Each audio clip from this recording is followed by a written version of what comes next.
Okay, here we are. We're going to be creating a filter bonsai branch tonight. And I am going to make a full video on this. Hopefully to keep it under an hour. I don't know. We'll see. So the goal here is to very quickly go through how to use bonsai, make a UNIX filter. We'll talk about what that is a little bit. And normally that you would write into a script and then how to incorporate that into your monolith if you already have one, or how to get started with a monolith. So this is designed to be kind of a hand-holding, step-by-step thing through using Bonsai to start replacing your shell scripts. And why you might do it and all that stuff is kind of a different topic. We can talk about that, but I'm just going to go through the steps. So the first thing you need is you should usually start with a GitHub repo. For any Go project, you should usually start with a Git repo. And in this case, it's going to be essential because we're going to be importing from that other one into the other one. So let's do that. I'm going to go out of my tmux here. I'm going to cd into GitHub, Artifacts Rob. And then we have, this is all the stuff I've made. I keep everything in my repos directory, which is capital, just because, it's compatible with Windows and Mac and everything. And then I always name my branches, my projects that way. So if I have something on GitLab or whatever, source HUD or whatever. So then we're going to make a directory. Well, there's two ways to do this. You can make a directory and go into there and do it. Or if you have the GH tool, you can just make a repo by doing GH repo create. And it will ask you, do you want a new GitHub repo? Say yes. Your repository name, let's call it filter. And it's going to be a collection of filters. It's not just going to be one filter.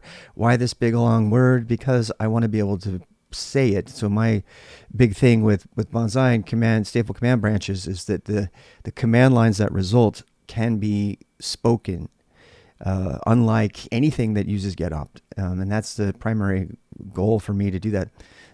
So I could say, I'm going to go ahead and put my little tree here. I always put my little tree in my bonsai branches. It's a fun convention, so you can separate them out. I'm going to say go filter library.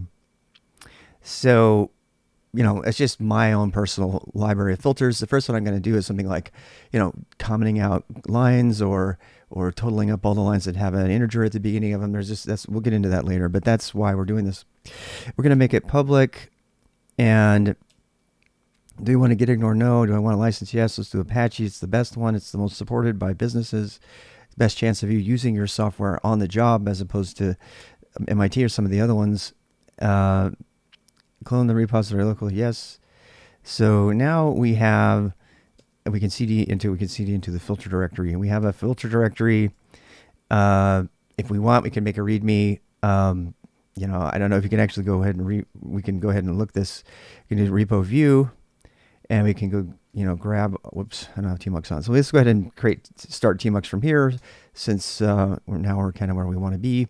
Where's my view command? Did I kill it? I think I did. GH repo view. This runs it through something called Glamour, which is a markdown renderer for the terminal, which I have incorporated into Keg, by the way. Super happy with that. Let me show you. I have so my Keg or Z. You can do Z view last, right? And it actually does the renderer. So actually, that's cool that this one would come up. So here's what a filter is. This is a term from my Zettelkasten. A filter is a computer program or subroutine to process a stream producing another stream. While a single filter can be used individually, they are frequently strung together to form a pipeline. Usually the term refers mostly to commands that accept standard input with the intent to transform or filter the incoming lines of buffer. Filters are a core part of UNIX philosophy.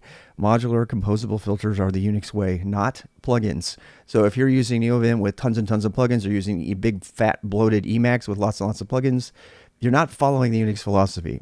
I mean, that's not me saying that. That's the people who made the UNIX philosophy saying that. Learning to use filters and pipelines from within ed, Vim, VI, and Vim are critical, and learning universal Unix, and critical to you learning universal scripting skills that work on any system anywhere without installing any additional editor IDEs. So this is a big part of my thing. I am a minimal possible tooling guy, and mostly so that I can be productive on any system. And the justification for making something in Go like this is that ultimately you get a single monolith, a stateful command tree monolith, separate video on that, which contains all of my commands. Z, tab, tab, here's all of my commands. So we're going to add a command to this called filter, and I'm going to be able to do that. But as you can see, there's like a million different little helper routines that were all shell scripts at one point, and now they're all built into my binary that I can just SCP to any target system and be immediately productive. And that's why we're doing it. So that's good. In fact, let's go ahead and put this as a POMO. Should we start the POMO? Should we start it? We should start the POMO. Okay, we got 25 minutes now. Z POMO stop. We don't need a POMO tonight. Okay, so there we go. We've got all of that processing going on, and we know what a filter is now, and we have this brand new empty repo. So if you've never made a Go project, let's start there. So go mod init is going to take github.rdbxrob/filter, and that creates a Go mod file that's got everything in here. When I use VI, by the way, I'm using Vim. That's just because I'm used to typing VI. I'm using 1.18 or higher. I'm not compelled to force people to use 1.19 yet. I might be later, but 1.18 has got generic, so I don't. There's Go before 1.18 and there's Go after 1.18, and frankly, before 1.18 is considered pretty much prehistoric times at this point because generics are so powerful, and it is really. I will never write anything new in anything but 1.18, and I actually usually don't contribute or help any project that's stuck on anything before 1.18 because it's just so sad. Just can't do it. I just can't do it. I mean, why, right? So anyway, so we have our Go mod, right? And we don't have any dependencies or anything, so we don't really need to do a Go mod tidy yet. But we do need a few things here. So, I mean, we could make a README that says what we're about. Let's do that. We really don't need it, but what the hell? Go filter library. And we can add stuff to that later. If you want to, we can add, the normal tags that actually I think I have a filter for that already. Yeah, bang, bang. So that's 2 exclamation points. And I can put Go badges. Yeah, there. So that's a filter. I know that didn't seem like a filter, but it was. What it did is it filtered that current line and replaced the current empty line with a number of lines that were the output from the script. That is a filter. A filter is something that can generate new code as well, or new stuff in the stream of data that's traveling through the pipeline. So this is one of those.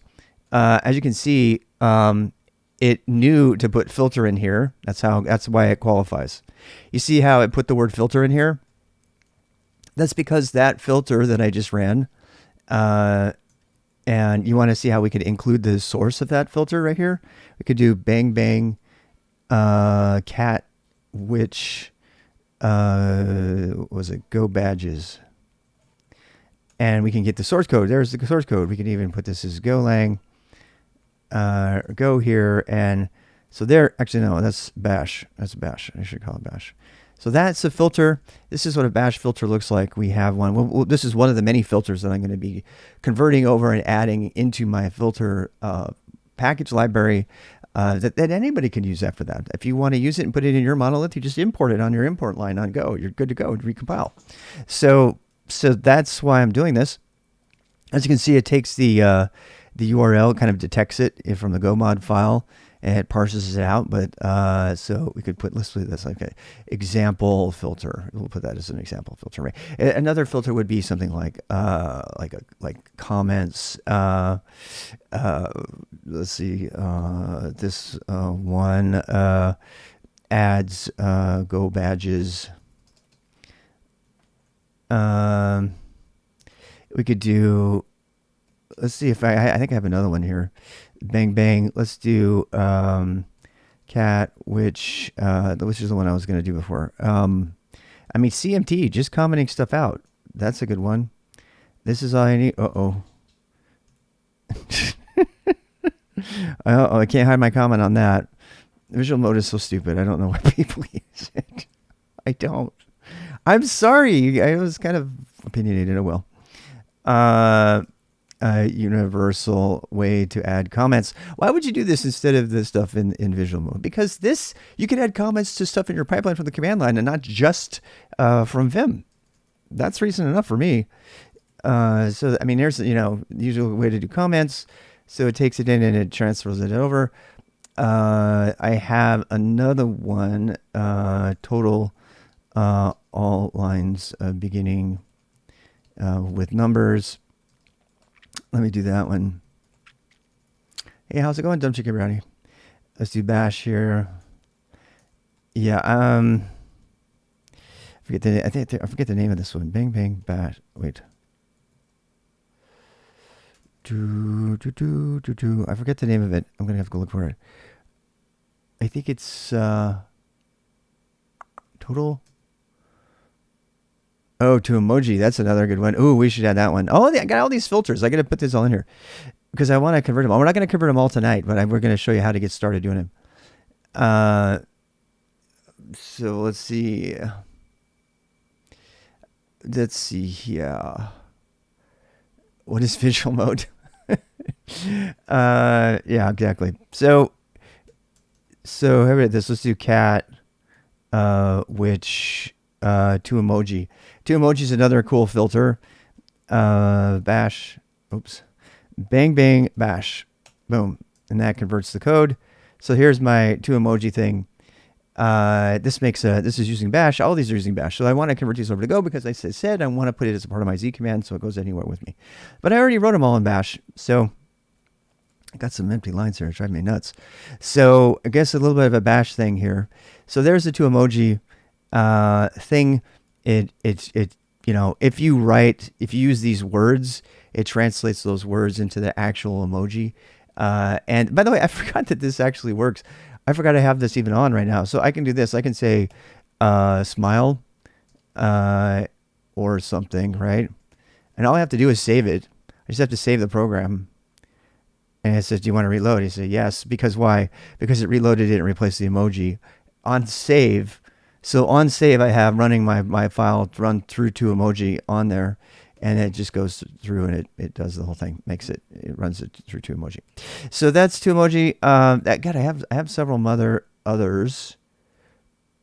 Let me go see if I can find them. I kind of want to find them because I want to put them in here because I want to eventually copy these all over. But I like having the old bash versions around, so example bash filters to convert. I mean, it doesn't hurt to have it since I wrote it. So let's see, detect and replace emojis on save. So there's the bash one.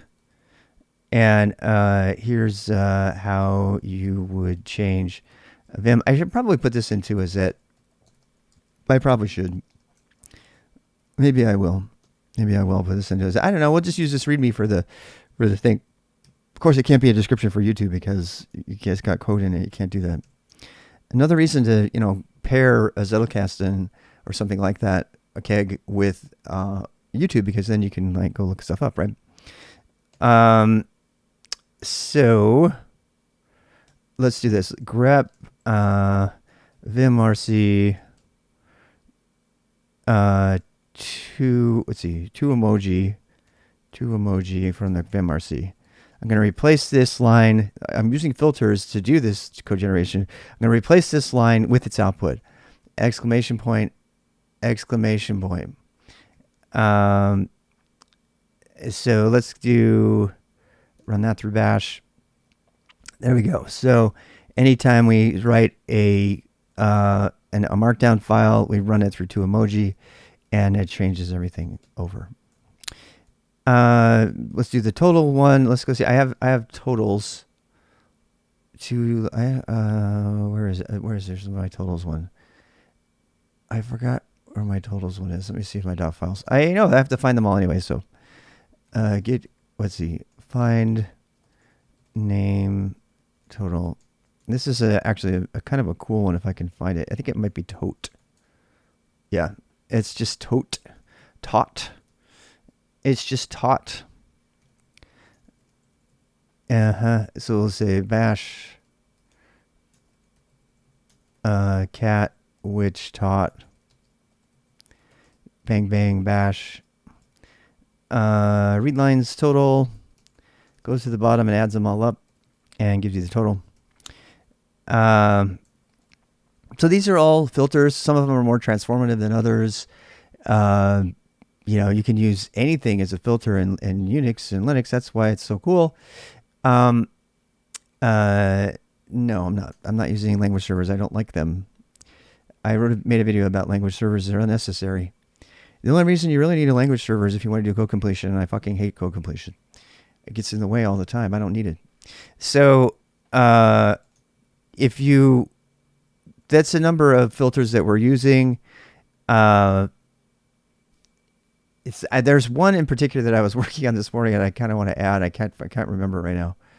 So we were trying to do. What was I trying to do? We were doing.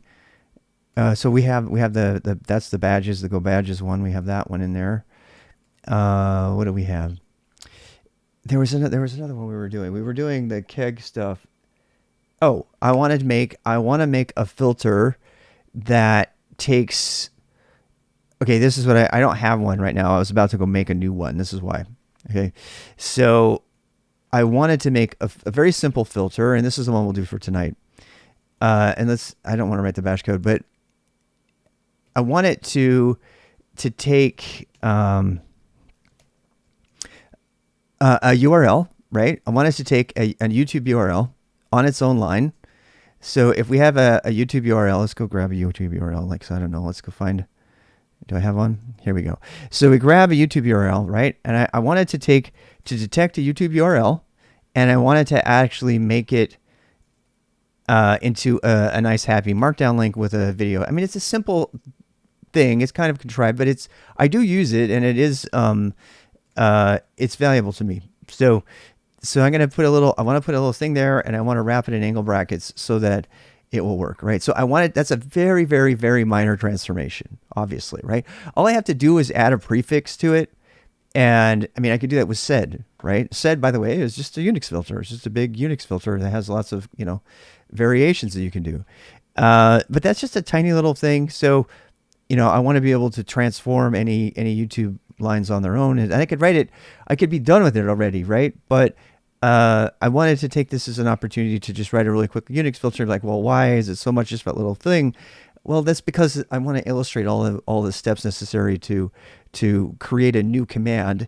And rather than having like all of these separate individual bash scripts, I would like to have each of these be a subcommand of a command branch, a stateful command branch. That's my term. I'm pretty sure I coined that term. And called filter. And so the usage would be something like this. It would be, the usage would be something like this. You'd say, you'd say filter, or you say Z filter, YouTube, or YouTube link or something, or YT link, right? And this is the thing that's cool about a stateful command branch is you can have multiple subgroupings of things if you want to. So I could, YT link or something like that. And I can call it whatever I want, right? And then I also should be able to do this if I want a standalone. Now, the really cool thing about Bonsai, I'm going to say, is that you can make Bonsai branches as standalone command trees, or you can make them into importable, composable branches. And that's what this is. Right, and you can give them shortcuts. So I could do this. I could do YT link, right, and that could be a shortcut for Z filter YT link, and that just depends on whether it's equivalent of aliases, and it's super easy to add. And again, it travels with you in your binary. So let's get on with the main event. How do we even create a Go module, and how do we create a Bonsai branch? All that. Now there is a rather involved example that I tried to put one of everything in, but it's a little bit hard for people to follow. I won't lie. They come in here and they're like, oh, but it has a checklist and everything. If you really want to, you can go in here and you can clone this, and you can go look at all this stuff, and you can see that we have the bonsai example here, and then we have, here's an example. Let's go through and read it just so I can give you the overview. So the overview of how to do a bonsai branch is that you create a pack. This is your monolith, right?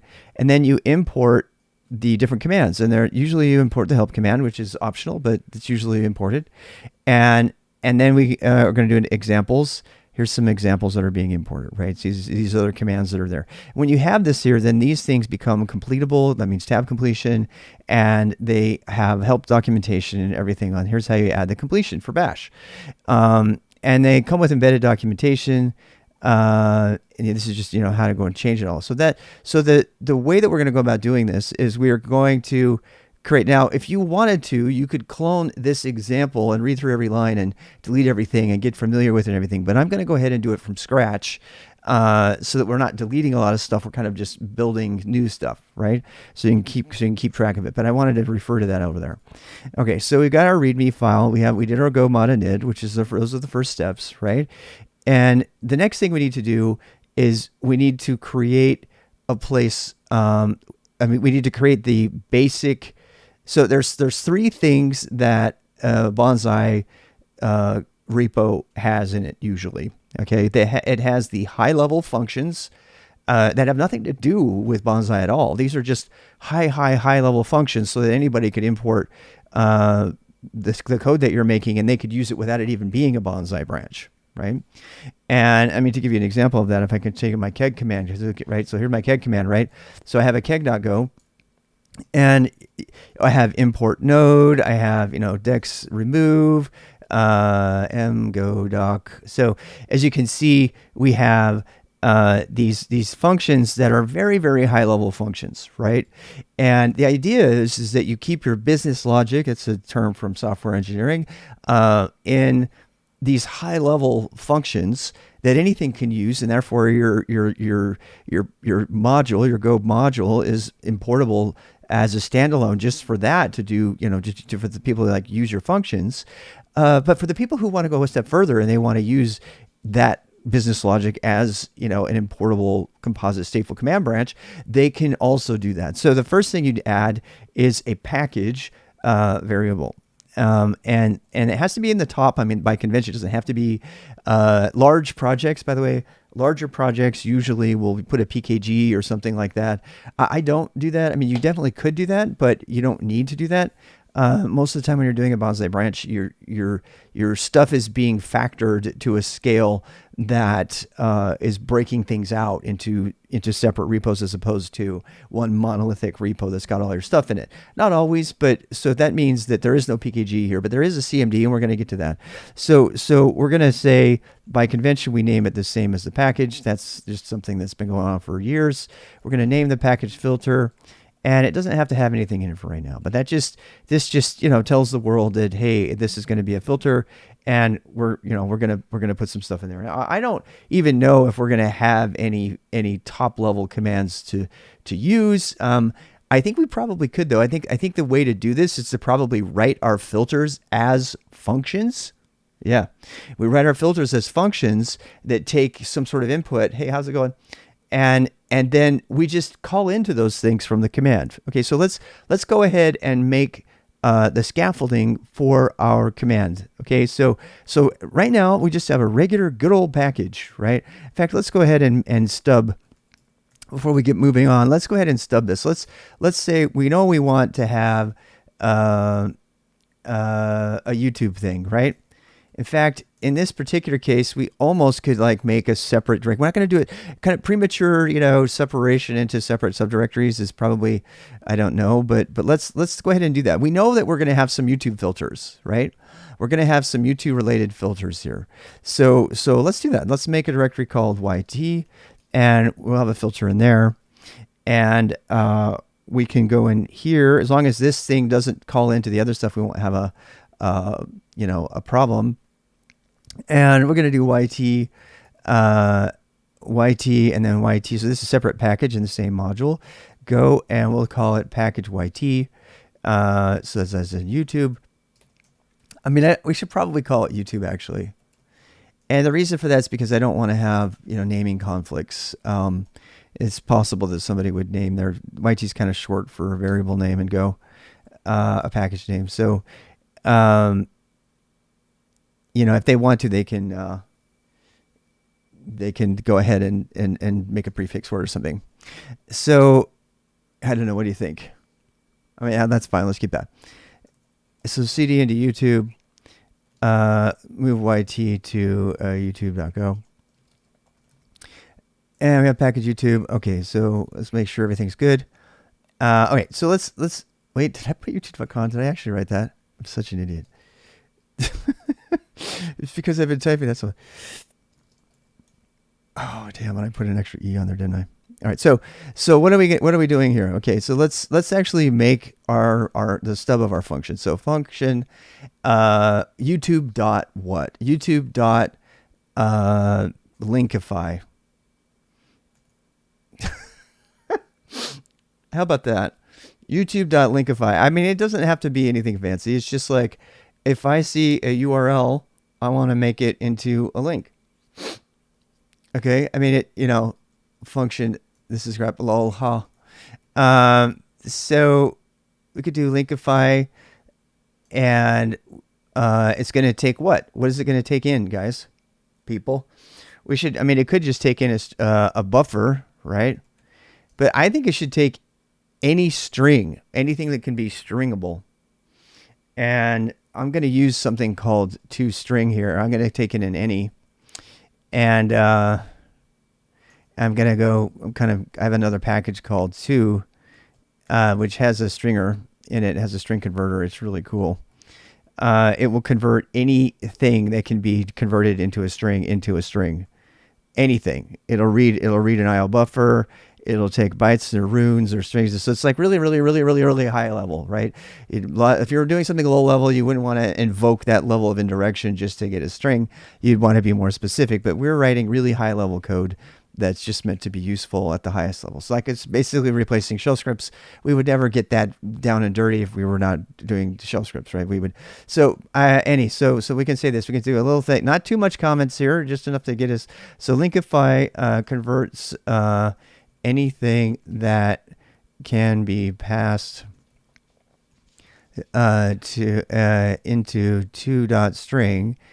Let's see, converts any YouTube, right? URL on its own line. Should we make it so that it only does it on should we make it so that it only does it on its own line if it's on its own line, or should we just do it no matter where it exists? Which one do you think? Converts any YouTube URL on its own line. What if we had it like be in a bulleted list or something? That might be a thing people would want, right? So we just convert all of them? Should we convert them all? Converts any, this is why we write this comment, just to kind of know what we're writing. Linkify converts any YouTube URL on its own, okay. I'm just going to make it anything within the input into a URL that is into a valid markdown URL with a video camera prefix. So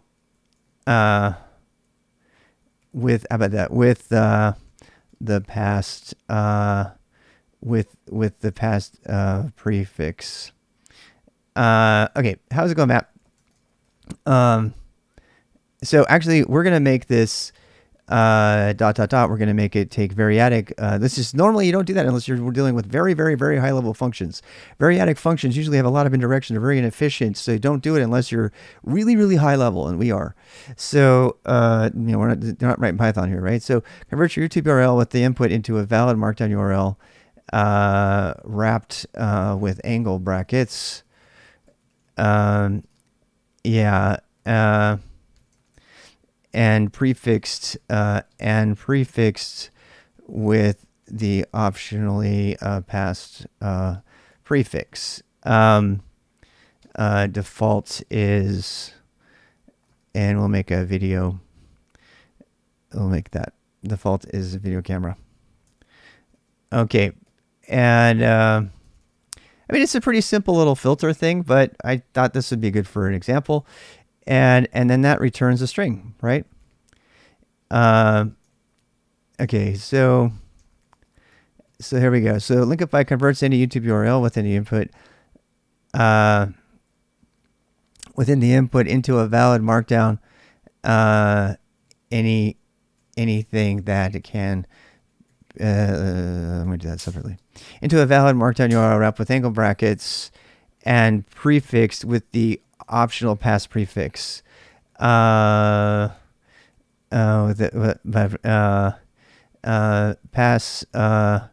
an empty string if no prefix is wanted. Any input that two.string accepts is valid. All right, so and we're going to return the out. All right, so we're gonna return a new string, and we're gonna have in and then any. We could actually force them to. No, let's don't. All right, so so this is where things get interesting. We could say, so I'm writing the function first, and then we're going to make it into a bonsai branch. I guess I didn't really plan it that way, but that's what we're doing. So if if the length of args, wait, let's change this to args. If the length of args is greater than 0, then what? If the length of args is greater than 0, so let's define our variables up here. So var, let's do this. Let's say, well, the input. Okay, so if the input is empty, we're going to, let's see, we got to put an error here. So if returns empty string if no arguments are passed. So if they don't, okay, so if, how about this? Let's do this. Switch length of args. And I'm kind of shooting from the hip here, but case 0. Again, these are very high level functions. This is, some Go programmers will look at this and they'll be like, oh my God, there's like so much inefficiency and indirection. And that's premature optimization. And we're at the very high level again. So we're okay to do this. We're replacing shell scripts here. We're not writing low level, high performance middleware. And Go is good for both of those things.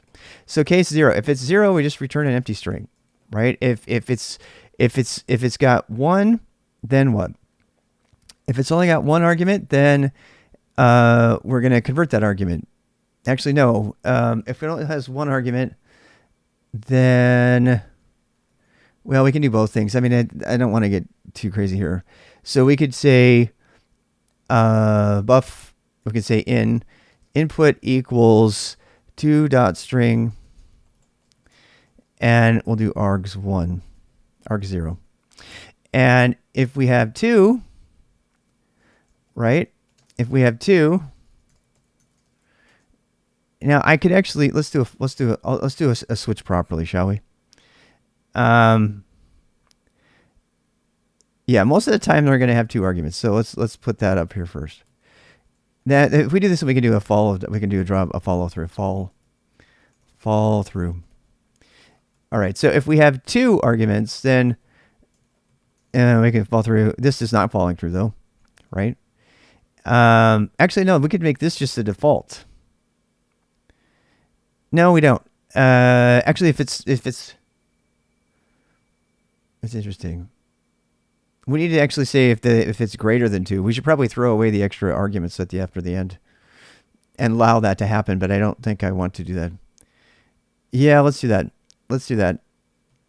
Let's do that. So, case length of args, well, length equals length of args. It's really not necessary to do that, but we're doing it anyway. So then we could say if the length is, hey, how are you? If the length is greater than is greater than or equal to 2, so that's going to not blow up, right? Then we're going to fall through. And if the case is ln equals 1 or ln equals 0, then we get our stuff, right? So, and then we can put in up here. So we could say var in is a string, and we have the prefix, right? We have var in and prefix. They're both strings. Yeah, I mean, there's a couple of ways we could do this. Let's just do pre like that. Pre, they're both strings. So if we have 2, then pre equals pre equals our emoji. We're gonna do our video emoji. I could do it as the actual emoji, or I could do the value of it. Honestly, it doesn't matter. I can do it either way. Go accepts both. So I don't know what the number is. It's probably the right way to do it, but I'm doing it this way. I don't care. So that is valid. That's valid in Go. And okay, so then we could say that's going to fall through. If it's 2, then the prefix is going to be whatever arg2 is. So args 1. And actually, it should be a string. Let's do it as a string instead of a rune. Yeah. And that's good. Okay. Otherwise, yeah.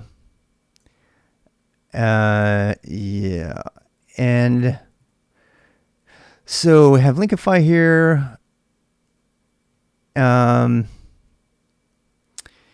Yeah, we have Linkify is pretty much done, actually. Now we just need to make the replacement. God, this is like not that hard. So it's not as easy as bash, but it's a little bit, and return out. So the input. So the output's going to be the thing that we're going to do the replacement for. Replace, right? Find and replace. Find and replace. We're going to use a regular expression for that. All right, so let's do this.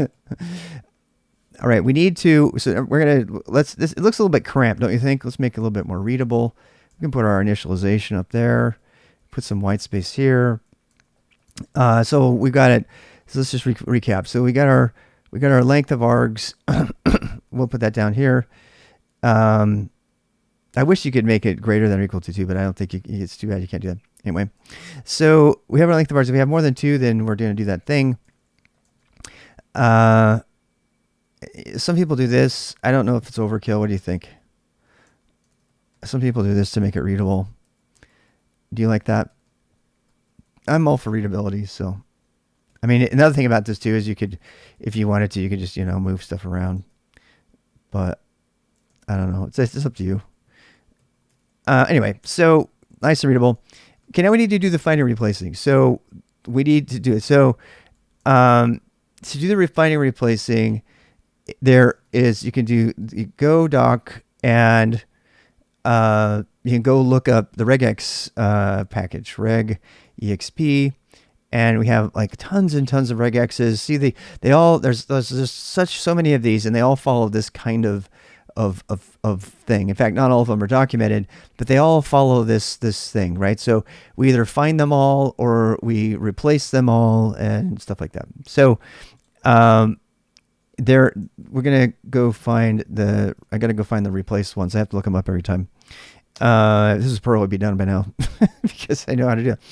Match strings, compile. So you have to first of all make a regular expression, and we are going to use must compile, which all regular expressions have to be compiled. Do not put your must compile inside of your loop, by the way. Yeah, bad eyes too. Okay, so we're gonna go do that. Let's make our regular expression first of all. So we're gonna make sure we come up here. We can put it up here at the very top, and we're gonna say var YouTube link. Hey, how are you? YouTube link, right? A YouTube link is a regexp.mustCompile. We're not going to go into regular expressions here. I'm just going to go through and show you how to do it. So this tells you, oh, I haven't saved that yet. It's not yet seeable because it doesn't know about it yet. There we go. So it's going to give us a regular expression, and it's going to take a string. Hey, how are you? And so we're going to go over here and we're going to make our regular expression. Okay. So we want to find any YouTube URL. So YouTube URL is HTTP, right? S :// and they usually have YouTube in the front. Yeah. Z changes. Let me see which ones I just did recently.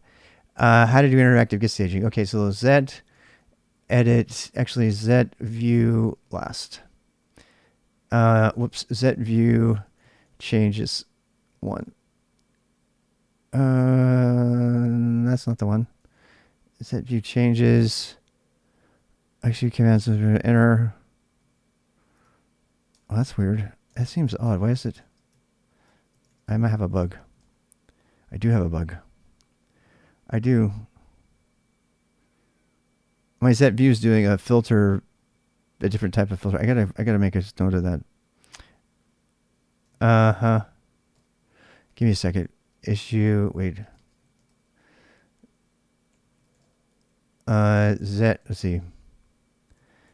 Z view. Oh wait, view does the search, of course. Derp.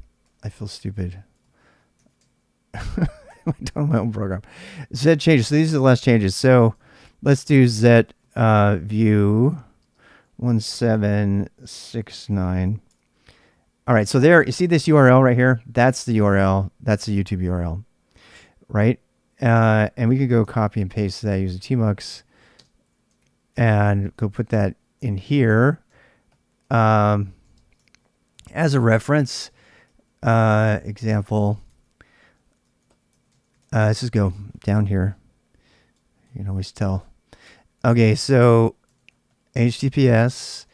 And so we want, if it has utub at the front of it, and I suspect we can trust this. We have to put a dot slash instead of that, right? Slash dot instead of a dot. Why? Because dot is a valid regex thing, right? So if we have B like that, then what? Then we have all of that stuff. Now, you know, if we wanted to, we could actually chop this little piece of it out because that's the unique identifier for our video, which we will probably use in other things later. But for right now, we'll just stick with that. And then we have what? Any non-white space character. So in fact, I think it's probably any base 64 character, but we can just say as long as it's not a space. And I don't know if we can use /s like in from Perl or not. I think we're going to try that though. So capital S is non-white space. So we want one or more of those. And we're being kind of lazy on our regex there, but that's okay. So let's actually test our regex. And we can actually test all of our code here right now. And let's make a little test for our YouTube thing really quickly. Get status. Got. Yeah, so go get. You can just go get -u, and that'll grab all the dependencies. So that pulls in my stuff. And so we're going to actually write some test code for the YouTube link thing to make sure that works. Let's first of all, let's go ahead and write the test case. So the way you do test in Go is you make a something_test.go. Sometimes you put tests in here, or sometimes you put example tests in here. I tend to start with example tests and use only example tests until I'm needed to mix them. And when I do mix them, I move my example test into examples underscore test, and I leave my other testing in test on YouTube underscore test or whatever. That's just my normal process, but other people might do stuff differently. Most of the time, I don't need more tests than example tests for what I'm doing. So example, YouTube. I don't know if this is going to work, but we'll try it. YouTube, what we say, link. YouTube link. And you have to have an output. You could probably put that into a thing. I'm just going to put the, HTTP. I don't know what it's going to be. It's going to be something, but we'll do it. So then we do fmt dot println, and this output will be compared to the test here. And we're going to go put the call. So YouTube dot example. Wait. YouTube link. I sometimes put exp at the end of it. We don't need, that's called, see that's stuttering. That's called stuttering. You see how I'm stuttering? I'm glad I caught that. YouTube. And it's in the Go Essentials to not stutter. So don't stutter. So now I know I'm going to go change that. So we're going to change this to be link expression. YouTube.link expression dot match. YouTube.com. Wait, no. YouTube.be, right? Slash. Like, we probably still have that, don't we? Yeah. Okay. So let's do that. Let's do this one here. And then, all right. So what do we got? And now we can actually run our tests. We're in our, let's go into the YouTube directory. And we're going to run go entr. Let me show you what this is. I have made a video about it if you want to go watch it. But go entr test is just the entr that runs every time something, it runs the go test every time something in the directory below it changes. That's what that does. So you go entr test, and you can see that, oh, we have problems, right? Well, that's why we did our testing. So first of all, it says undefined YouTube because it hasn't imported the YouTube properly.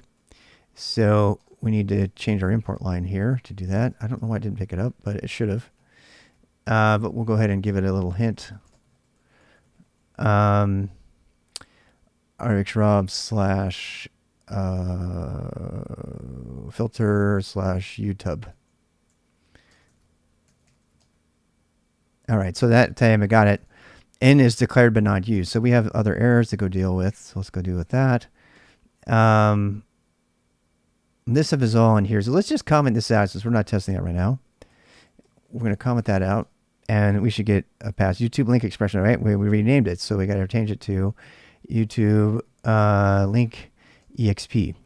So that is going to be a thing. Cannot use blah untyped string blah blah blah as type byte value. Oh, must compile. Oh, I think we need to do match string in our test. Yes, match string. Yeah. All right, so now we get, yay, we got true, my friends. We got true, so that's true. Let's test the falses, shall we? What if it's this? That should be a false, right? A falsie. Does it pass? Okay, good. Let's try this. Let's just try this. This should false. This should fail too, right? That's also false. All right, so we've got our regular expression seems to be working, and that's good. So because sometimes it's hard to test the regular expression, so that's one way to do the separate testing of the regular expression. And now let's start debugging the rest of it. Actually, since we're writing our test, let's do a little bit of test-driven development. Let's write our example for our next test. So I say example. What are we calling it? YouTube dot linkify, right? Linkify. And we're going to have some output. We don't know what that is yet.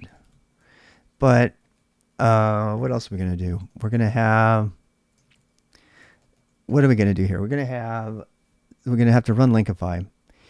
So we're going to need some text. So let's say text. And we can have some, text here. It really shouldn't matter where the text is. I mean, we can indent it and everything. It doesn't care about that. It's not going to touch any of that. So we can do that. It's just easier to read, I guess. And we could say this is a paragraph with HBS, YouTube, some in it. It's so, I mean, I already know it's going to match no matter where it is, but HTTPS YouTube dot enlist in para. We don't care because we HTTPS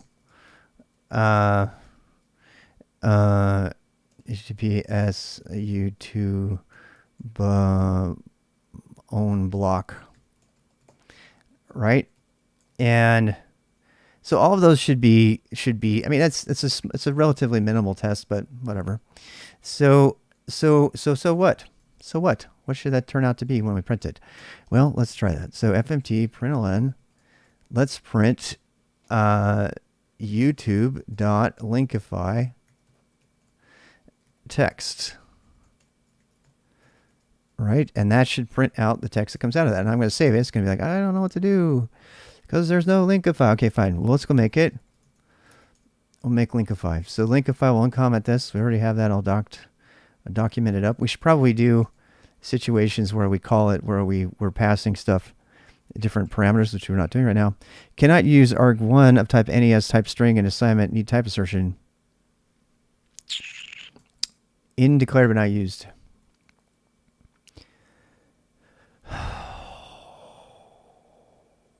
Because what we only did this one, right? I'm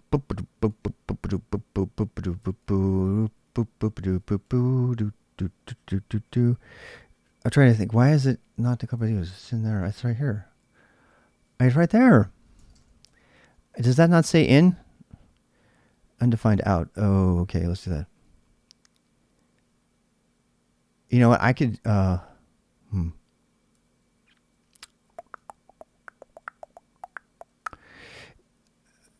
Out. Lots of strings. Indicate but not used. Can I use argv1 of type any as type string in assignment? Key type assertion. 25. Oh, right. Right. Actually, no. We need this to just be a toString. I don't care what it is. I love toString. I love it. Indicate but not used. Pre-declared but not used. It's true. All right. So, I mean, let's just log them right now. I'm just going to log them. Yeah. Or, another way to do that is make it shut up is do this. You guys know about this? It's totally cheating. It's totally cheating, but it works. Out pre. Indicate but not used. Okay. In. Pre-declared but not used. Pre. I'm going to come back and assign them. Don't worry. Don't you worry. All right. So it's obviously not doing anything. But it's, it's to the point where we can start testing it and see what's up, right? We can see what's up. So like if I can actually do some, let's like check, we should actually have, input. So let's check our input and our prefix. So yeah, we should have input. No, we don't. That's not good. Do we have a prefix? We do have a prefix. Okay, the prefix made it. The input did not make it. That makes me concerned. Did it even make it into here? I think it did not. It did not make it in there. Greater than or equal to 2.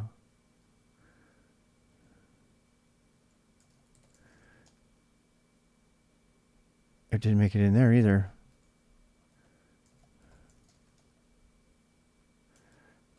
what's going on here?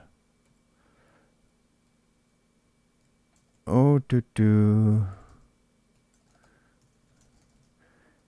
we got what? What? Oh, it was printing it the whole time. Okay, I was freaking out there for a second. I was freaking out. I'm not gonna lie. So we do have input. Yeah, we have input. It's just not being used. Okay, so pre. Let me go back to pre. Yeah. All right. All right. So we have it. It's there. It's just yeah. It's just not doing anything to it. Okay. So God, I panicked for a second. So now we need to make the transformation. So we're going to do that. And I need to go look up my regular expression syntax for the transformation. I don't remember it offhand. But we can actually probably, you know what? We might be able to look it up just by this. We could just go up here and then capital K that. Must compile regular expression. Oh yeah, we have to have like actually have a regular expression. So let's go ahead and read the docs on this. So M go doc. What is M? You guys want to know what M is? You want to know what M is? M is just less turned around because I don't like typing pipe into less. So I just type M for more. So M go doc regexp dot replace. I know there's a replace. Let's go look for it. Regex dot compile must compile. Got that. Match string, match reader, match reader, find reader, submatch.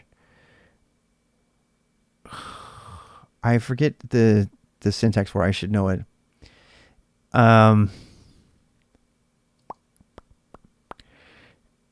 Match string. It's replaced, but I don't remember it. exp.reg exp. It's lowercase. All right, there we go.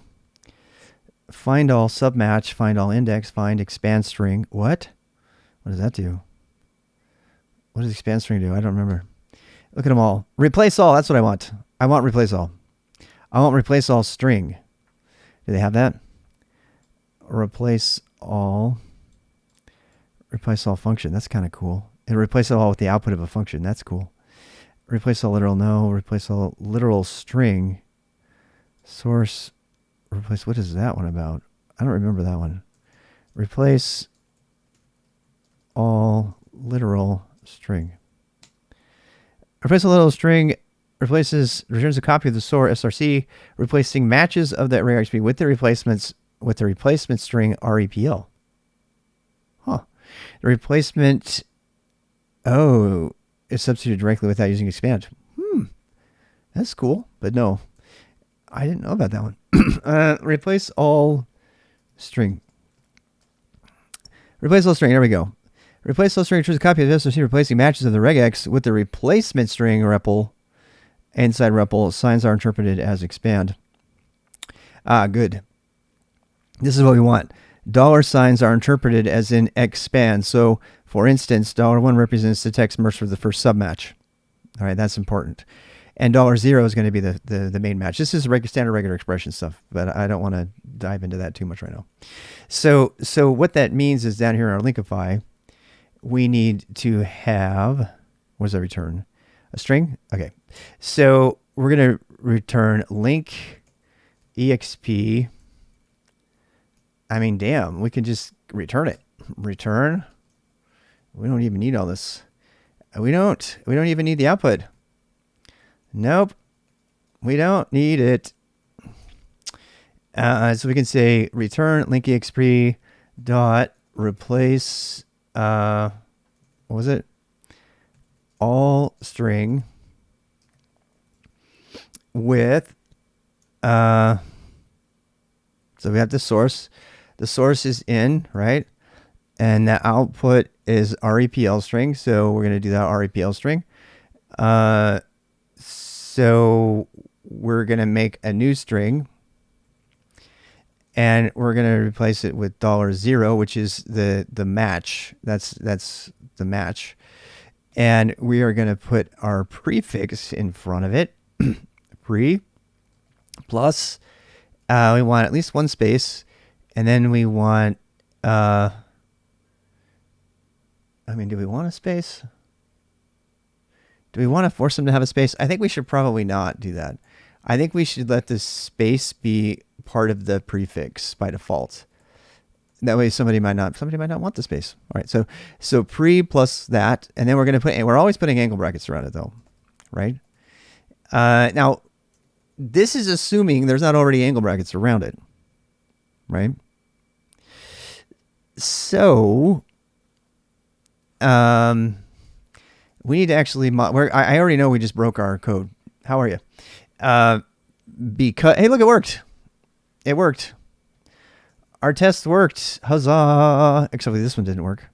This one worked and this one worked, but this one did not. Why didn't this one work? Why didn't that one work? This one didn't work for some reason. Oh, it's not spelled right. It's not spelled right in my test. Well, that's why you write tests. Okay, so tubity. Boom. Okay, so it's working. Our code is working. Yay. Our function is working anyway. Our filter function. Now we need to make it smarter. So to do that, I'm going to deliberately break it. I'm going to make a test that's going to break it because I know a way that it can be broken currently, and I'm going to do that on purpose. Yeah, I'm going to do it on purpose because I don't want it to replace things that have already been done. Right? All right. Ignore angled.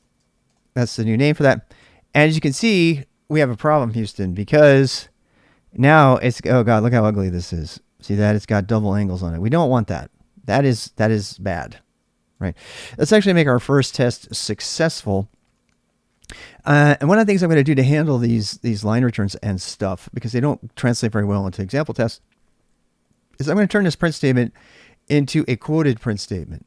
I'm going to do q, which automatically does the quoting with a line return, and then it'll produce a one-line thing that can be cut and pasted into my test case, right? It's also very precise. So if you know, it's much more precise if you're looking for each character. Like when you're using example tests, one of the downsides is that it does use line returns for calculating stuff. So sometimes you don't want those line returns.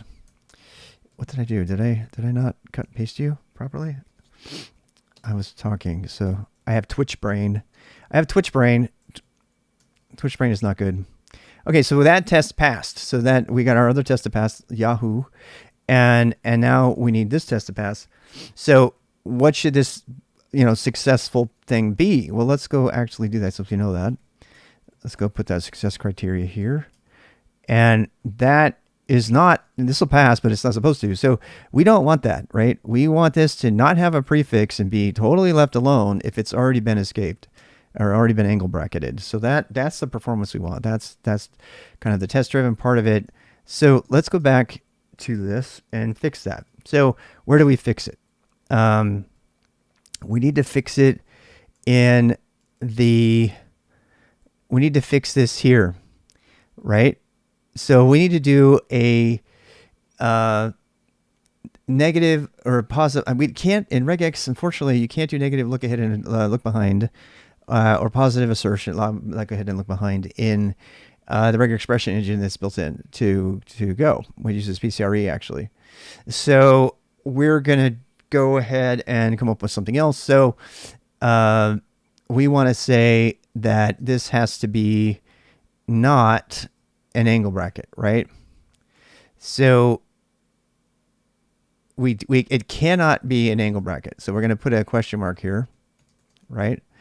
And we're going to say it cannot be an angle bracket, right? If it has an angle bracket, leave it alone. I could add another one to the end, but that one's probably enough. Regular invalid support of Perl syntax. I was afraid of this. So the reason we're doing this comment is because we don't want it to show up in the results. That's why we're doing it that way. So we're going to say this. We'll make it a negative set of angle bracket. And error parsing invalid and support pro syntax. Bullshit. Okay, that's better. Let's see here. So I actually kind of broke the other one. Wait, what? This is a paragraph with par in it. Oh, that's because 0 is now something different. Yeah. Yeah, it's not supposed to be counting that. Yeah, 0 is counting the whole expression. Okay, so all right. I'll do something else here. I'm going to actually make this expression a number. So now it's number 1, and then we can change this down here. That our other test failed because we messed with it. So down here I can take 0 is always the full expression, but 1 is like the first match, right? So that made our other test pass, and then we can say, now I can actually add whatever the hell I want to here. I can say it can't be not left bracket, right? So it still has to have a problem, though. Yeah, it should not be doing that. Oh, wait. That is matching. Yeah, it's still matching.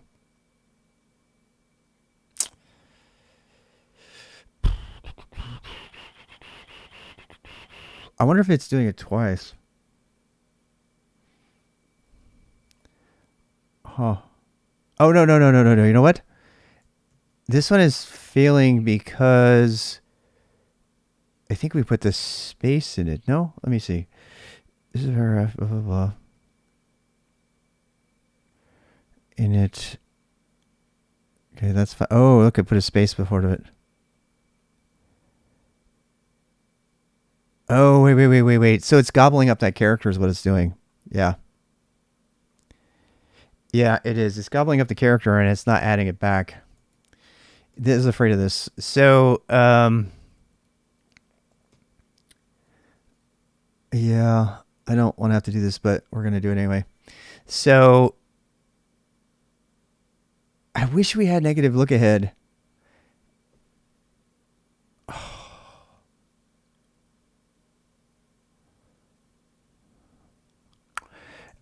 I don't know if Go has it. I'm going to go look for a second. Go lang, negative look behind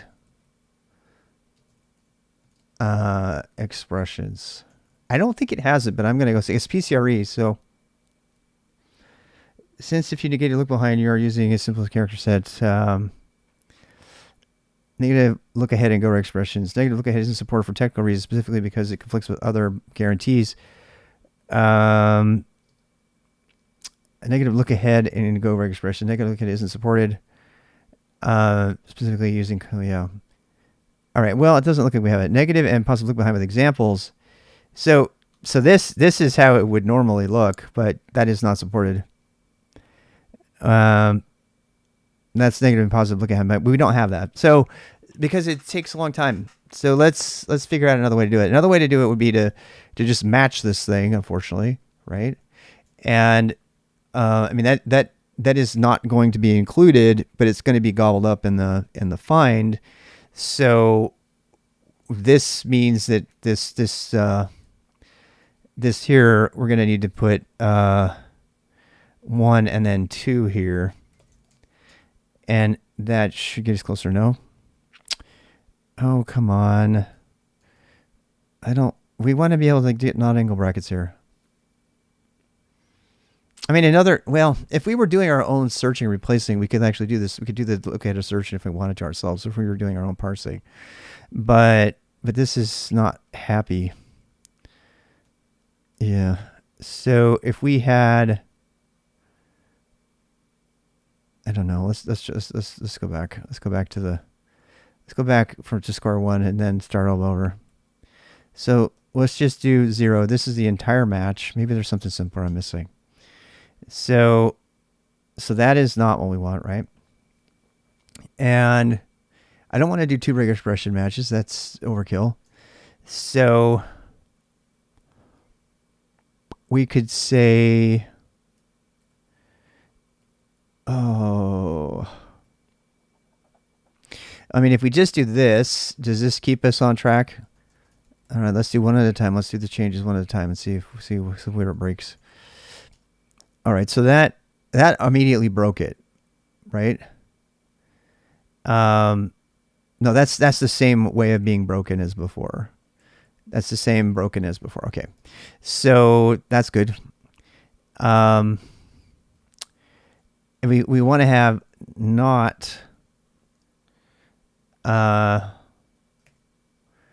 angle bracket. That's what we want. Now that screwed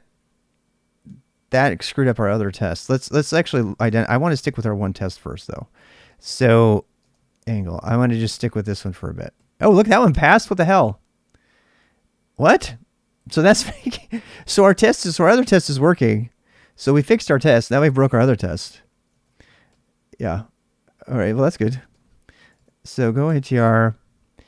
So our other test is broken for some reason, and I think it's because it's chewing up. You know what I'm saying? It's chewing it up. So this is a paragraph. It got rid of this space in front of the prefix, and that's because this thing gobbled up that one character, and we need to put that character back.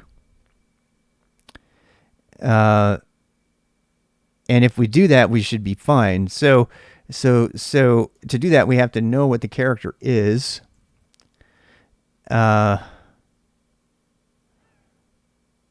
We could probably still use a 0 here. Actually, yeah. I think we could use a 0 here. No, I'm not scared. So, that didn't fix it. This is gobbling. So this is fundamentally about that little thing there, gobbling up an extra character. And when we're doing a replacement, it's not including the character in the replacement. Yeah. So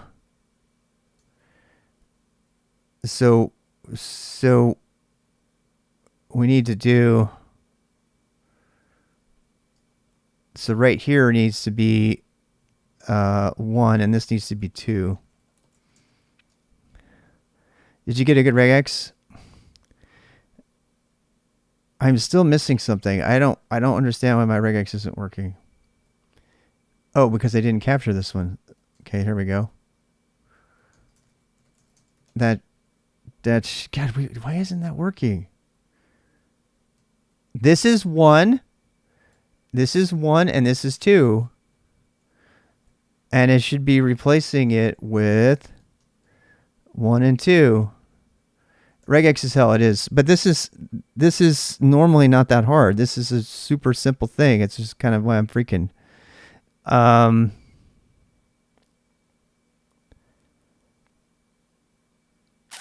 I am without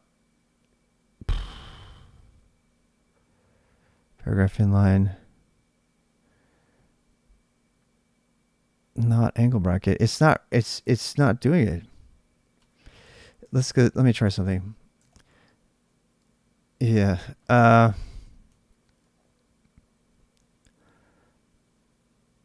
No, I can't do that. The $1's not replacing it, and that's driving me crazy. Signs are interpreted as to expand. For instance, remember the text of the first submatch. A stateful product entry. Well, I've talked about that a million times. I don't want to talk about that right now. We will later. We're going to finish the function and go back to var and conf. So let's get the regular expressions done, and then we'll. This is like a tiny little thing that's tripping us up. We need to get this done. It's somebody probably got the answer on YouTube or someplace, and I'm just being stupid. So that should be the first substring match, which is here, and that's like exactly one character. So that should be doing it. It's actually filtering out the stuff that we want to. It's just not replacing it back in the way we want. And it's omitting that character, that first character that's matching. Oh, look at this. Oh, I'm putting it in the wrong place. Look, there's two spaces here, and there's only one. Oh my god, can I really be that stupid? I think I am that stupid. I think I am that stupid. I am. Yeah.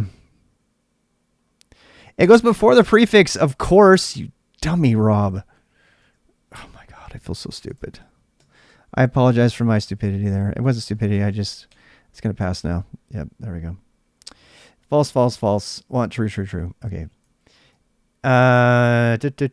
False, false, false. True, false, false. Replace link.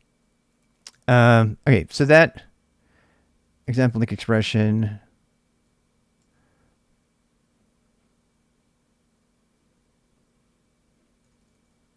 It should still wait. Link expression. Let's go back up here. So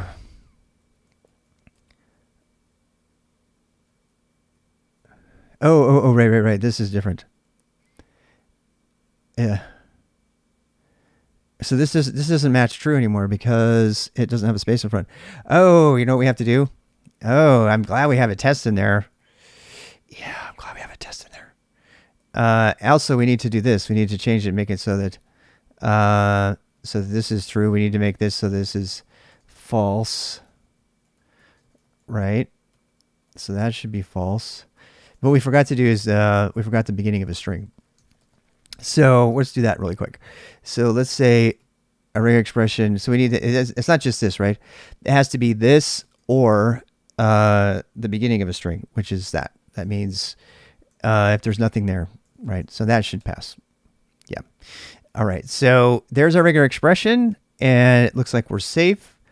And we got our function done. Our function is done. So this is the hardest part of the entire thing we're going to do. So now we just need to make it into a filter command. And you know, dealing with regular expressions like this and that kind of thing, that's part of the game when you're dealing with filters. Filters are really heavily regular expression dependent. So it's best you get good with them. You know, I don't do them every day. They're the good old substring indexes will usually get you by much easier than this, but this covers it.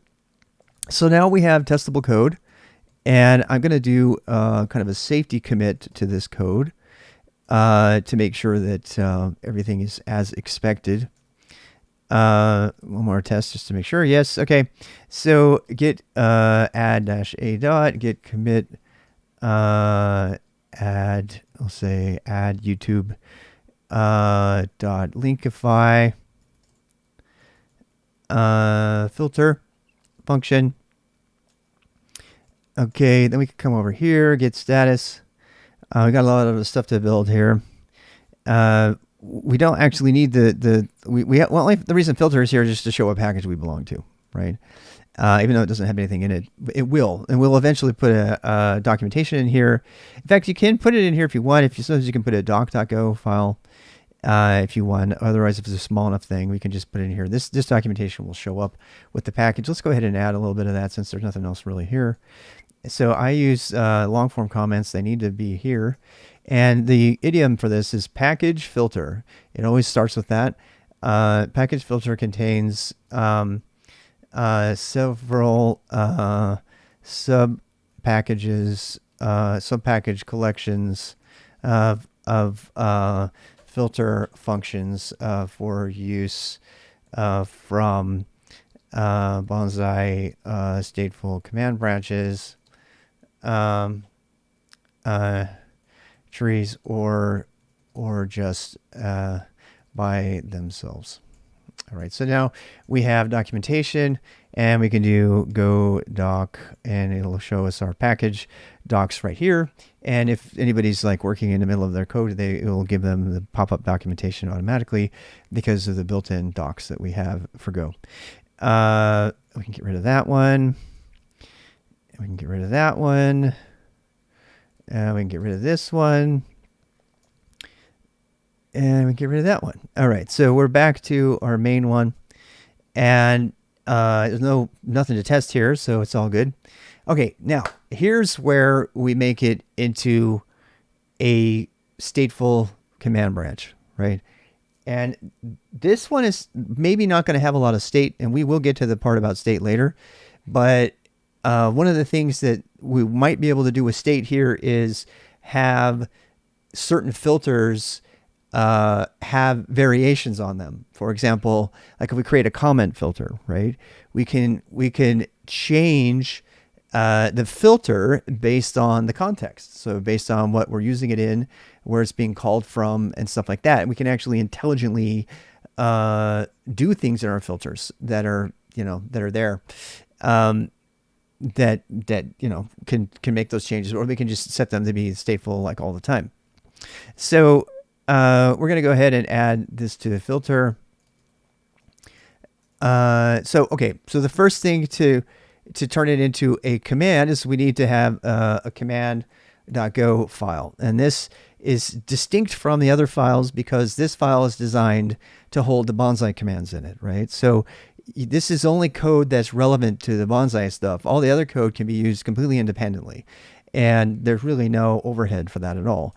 So the way that you make a Bonsai command is you start by defining a CMD, and then you have it be a I can't type today, a Z command, right? Which is a struct. I mean, it's an implementation of a struct that's defined as a variable. And then there's a number of things. Now, these things have to be, if you want to look any of these up, you go to the Bonsai branch, and you can go into under Z here, RWX raw bonsai-Z, and you mgo doc, and you can see all of the information about how to use Bonsai. I mean, it's very exhaustive in its ability to help you. It's got an entire markdown language built into it for help documentation and stuff like that. So there's a lot to read there, but you can go there and read about it if you want to. It does implement these interfaces if you want to set them up. So the first thing every command needs to have is it needs a name. So we'll call this one filter because I want a readable name. We'll make a summary for this command. Collection of common filter commands. Common UNIX filters.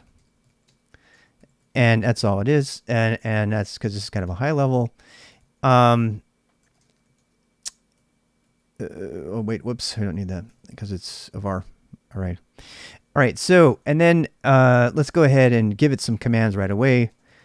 We need to have a collection of commands. Each one of these is a reference to a z command.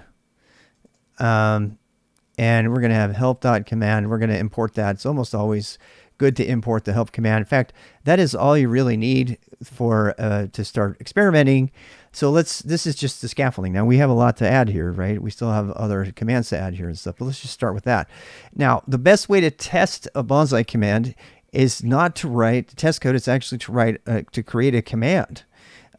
Because it's doing completion and a bunch of other stuff like that, it's actually not as efficient to do testing, just like you would do with a shell script, right? You write another shell script to test your shell script. I mean, you could, but it's actually better to just test the script at this level. So the way you do that is we make a directory, the conventional command directory. Did I do commands? It's supposed to be command. You make a conventional command directory, and then you make a directory inside of command that matches usually the name of this command. Now, sometimes you're going to have a conflict. Like I made a grep Bonsai branch, and I named it bongrep in this command because I didn't want to have it conflict as a standalone with my system and be able to test it. But that's up to you. You can name it however you want. But don't worry, you can make it filters. You can make aliases. So let's actually go ahead and add an alias right now. So let's make, be careful when you make aliases because they can burden the documentation a little bit. But, let's say filts. Let's say, filts is kind of, that's a good alias, right? So if you wanted to, you could do UNIX filter, however you want to do it. Lambda. It's not really a lambda, right? But pipe, if you want. I mean, you can get crazy on your aliases, but I would suggest aliases are only good for people who don't have command completion, who don't have bash command completion, for some reason. And I mean, if they have Z shell, they don't have the completions built in, but they can use their own Z shell stuff to do the completion. Until somebody adds it, I'm not going to add it. I hate Z shell. But if you wanted to go back to go ahead and building it. So now we have something to build. So let's go command/filter main.go. So this is an actual command. So it has a main.go. and we were going to do this. And all you need to do to make your command into an executable is to import it. So we're going to import filter dot cmd dot run. That's it. That is all that's needed to make this into a full-blown, fully documented, fully tab completable command. That's it. And so now I can go ahead and build that. Go I is just go install. So go I cmd filter, and this will put it in my go bin. And then I'll get, so, okay, I have to go do that. So go get -u, that'll grab that. And that'll pull down, this composes in the help command. So this is a composability nature of Bonsai that does not exist in any other commander on planet Earth. That you can go in here and you can add functionality that exists in other Bonsai trees, stateful command trees, by just importing them. And so I added a full-blown help module that optionally, I didn't need to, just by doing the import. That's it. And by doing that, I get this. Let me show you. So I get cmd filter, and now I have, oops, undefined z. Okay, I need to import Bonsai. I forgot to do that. Yes, I need to import Bonsai in my command branch. I forgot. So this needs Bonsai import, which is the thing that's running it all. Usually it'll pick it up on its own. But it didn't this time. So get a regex raw bonsai /z. It should pick that up. I don't think it needs it. No, this one doesn't need it. Oh, right. Never mind. I'm being stupid. The command needs it, not that. Yeah, that doesn't need it. Okay, so this command needs it. So if I save this, it should grab it actually. No, it didn't grab it for some reason. Maybe if I just did the import first, it'll get it. I don't remember. I normally don't have to do this. Normally my editor will do it. Bonsai /z. And I'll save. And there we go. So now we can go command filter, and we get our filter command. Oh, cannot use filt as string value. Oh, duh.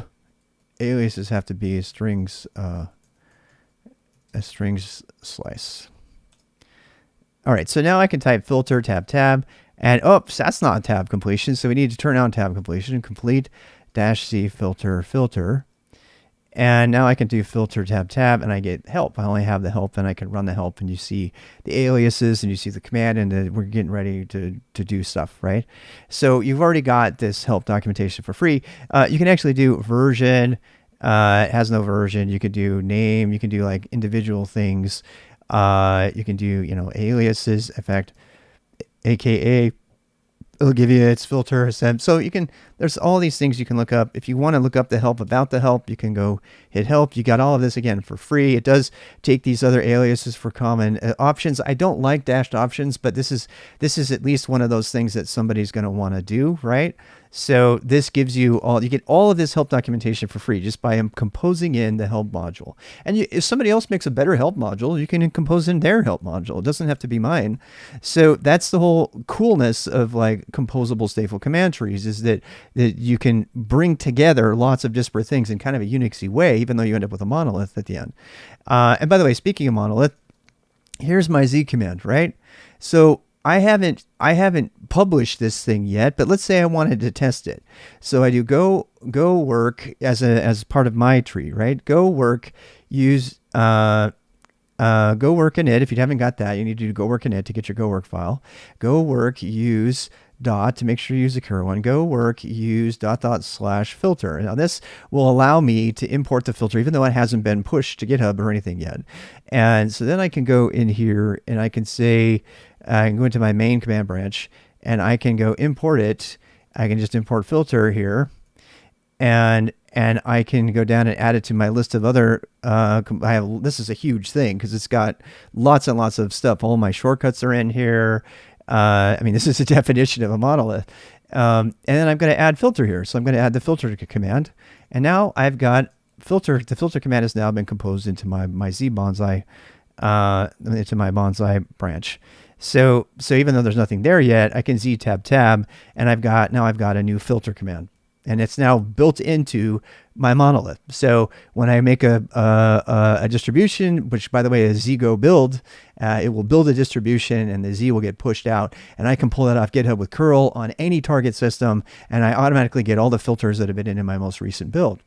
So this is why I'm doing this. This is why I'm making these little things. But I just wanted to show you how easy it was to take what is also a standalone filter command, which is also, standalone filter functions if you want those without any of the Bonsai stuff, and put them into a monolith, my Z monolith. I was able to do it in like less than a minute because it's just an import statement and adding it to the composition. It's very cleanly noted and everything. So I am very proud of this. This is one of those things I've always wanted, and I build it. Don't get mad, get busy, right? So here's the Bonsai stuff. You can go read about that. But let's actually do something. We still haven't linked up our really cool top level function that we made, linkify, with the command itself. We still haven't done that, right? So let's do that. So let's go into the CMD file, and we have filter, we have our filter thing. And oh, by the way, watch. If I do filter, watch if I do filts, wait, if I do Z, FI, tab, it goes to filter, right? But if I do filt, it would also have just worked. It would have completed it, but it would have done that. It would have taken filt as a command, even if filter wasn't there. Now, I like to use full words. Why? In fact, I regularly will take my phone and speak into my phone and see if I can say the commands that I'm making. Because if I can't, I don't want to use it. Because I, very seriously, am going to tie my Z agent to my chatbot. And then all I have to do is talk it in, and I can use the exact same command line commands using Bonzai, stateful, speakable, conversational command line interfaces that I could use from the chatbot. There's no translation between shitty, dashes and get opt and shit, and then because it's already built into the framework. So here we go. We're gonna go back to so let's do the wiring. Okay, so we got our Go command here. And now we need to actually do some things. Now, I can actually write call here, right? I can make a call. A call is a method that will execute, right? If this thing will always execute if one of the aliases or parameters is not executed. And there's two ways to approach this right now. I can make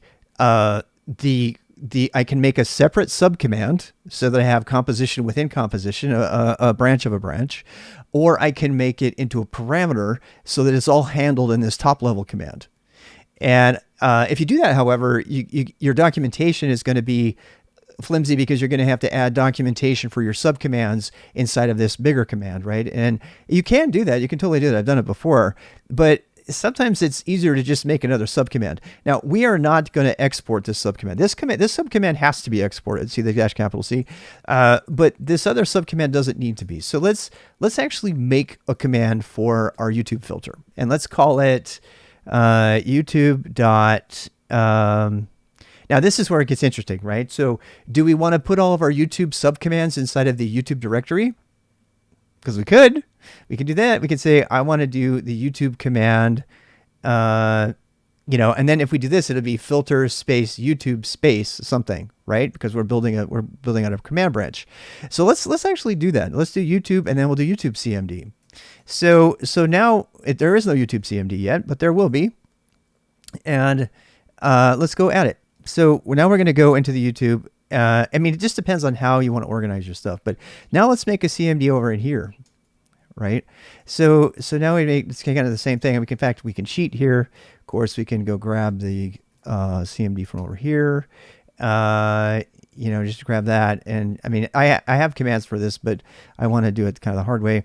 So again, YouTube.cmd now, right? So now we call this one YouTube. We can give it a YT alias. A collection of comics for YouTube. It's just, this is mostly just to kind of illustrate it. And I can still have help in here, right? And already, what do I get from this, right? Already, what do I get by doing this? Well, let me show you. So now I can do this. I can say, and the other thing too that's cool about doing this, I just realized by doing this, is maybe somebody wants to import my YouTube filters, but they don't care about the rest of my filters. Right? So their import statement is just YouTube.cmd. They can import all of the YouTube filter commands without having to import my entire fucking filter library, right? They can import just the YouTube filters if they want.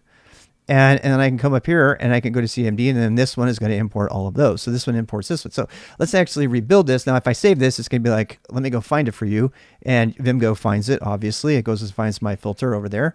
And now I can do my GoA, which is already in my history somewhere.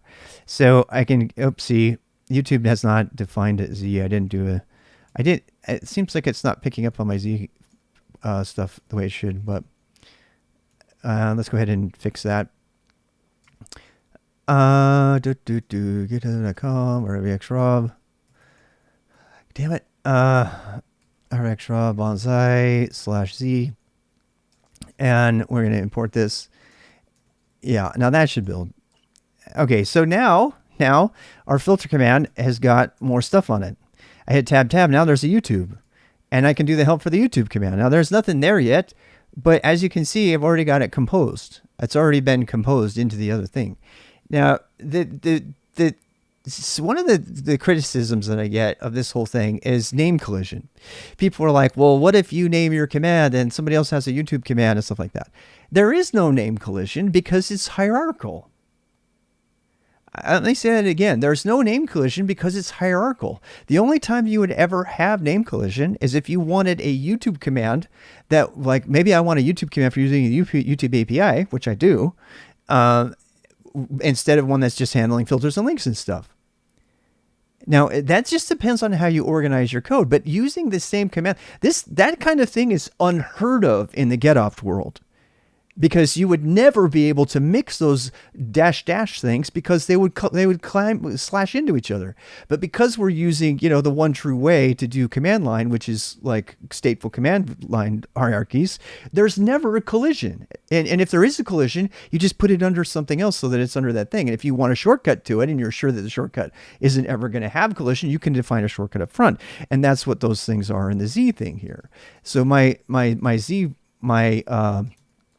that's what all these shortcuts are. So these are shortcuts. You can even hard code parameters that you like to use a lot that weren't predefined into your shortcuts. And so this is like way better than aliases because it's all completable and it's all displayed in your help documentation as you go through it. So like if I were to do like Z enter, you see all the help, right? And it shows me my commands and then it shows me all the shortcuts I have and it tells me what they go to and stuff. This stuff is unheard of in the Commander world right now. And I don't have any problem saying that. I'm very proud of it. I've spent a long time, more than 3 years making this. So I'm really happy to share it. So here we have our filter command, right? Our filter command is doing what we want. We'll stick with this one for testing. We have YouTube. And so the last thing we need to do is actually make a command that calls our high level function. So we can do it from up here. We can just do YouTube, CMD. And we've only added the summary. You can add legal, you can add usage, you can add, in fact, let's go ahead and do that. I mean, we can add all that stuff later. Right now, this is just the essentials. So this has a help command, right? But now here comes the question. Do we want to make commands for all of our filters, or do we want to have them be parameters to a single command? I mean, it could be, it could go either way. I kind of want to have a full description section for each filter because I want to have an example of how the transformation happens. I want it to be really clear and easy to read. So I'm going to go ahead and make another command, but I'm going to make this command private, right? Because I don't want other people including this command directly. I want them to include the YouTube command branch.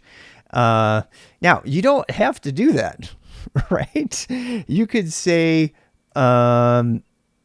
you could say, God, I mean, you could say this, you could say, linkify, you could just say linkify,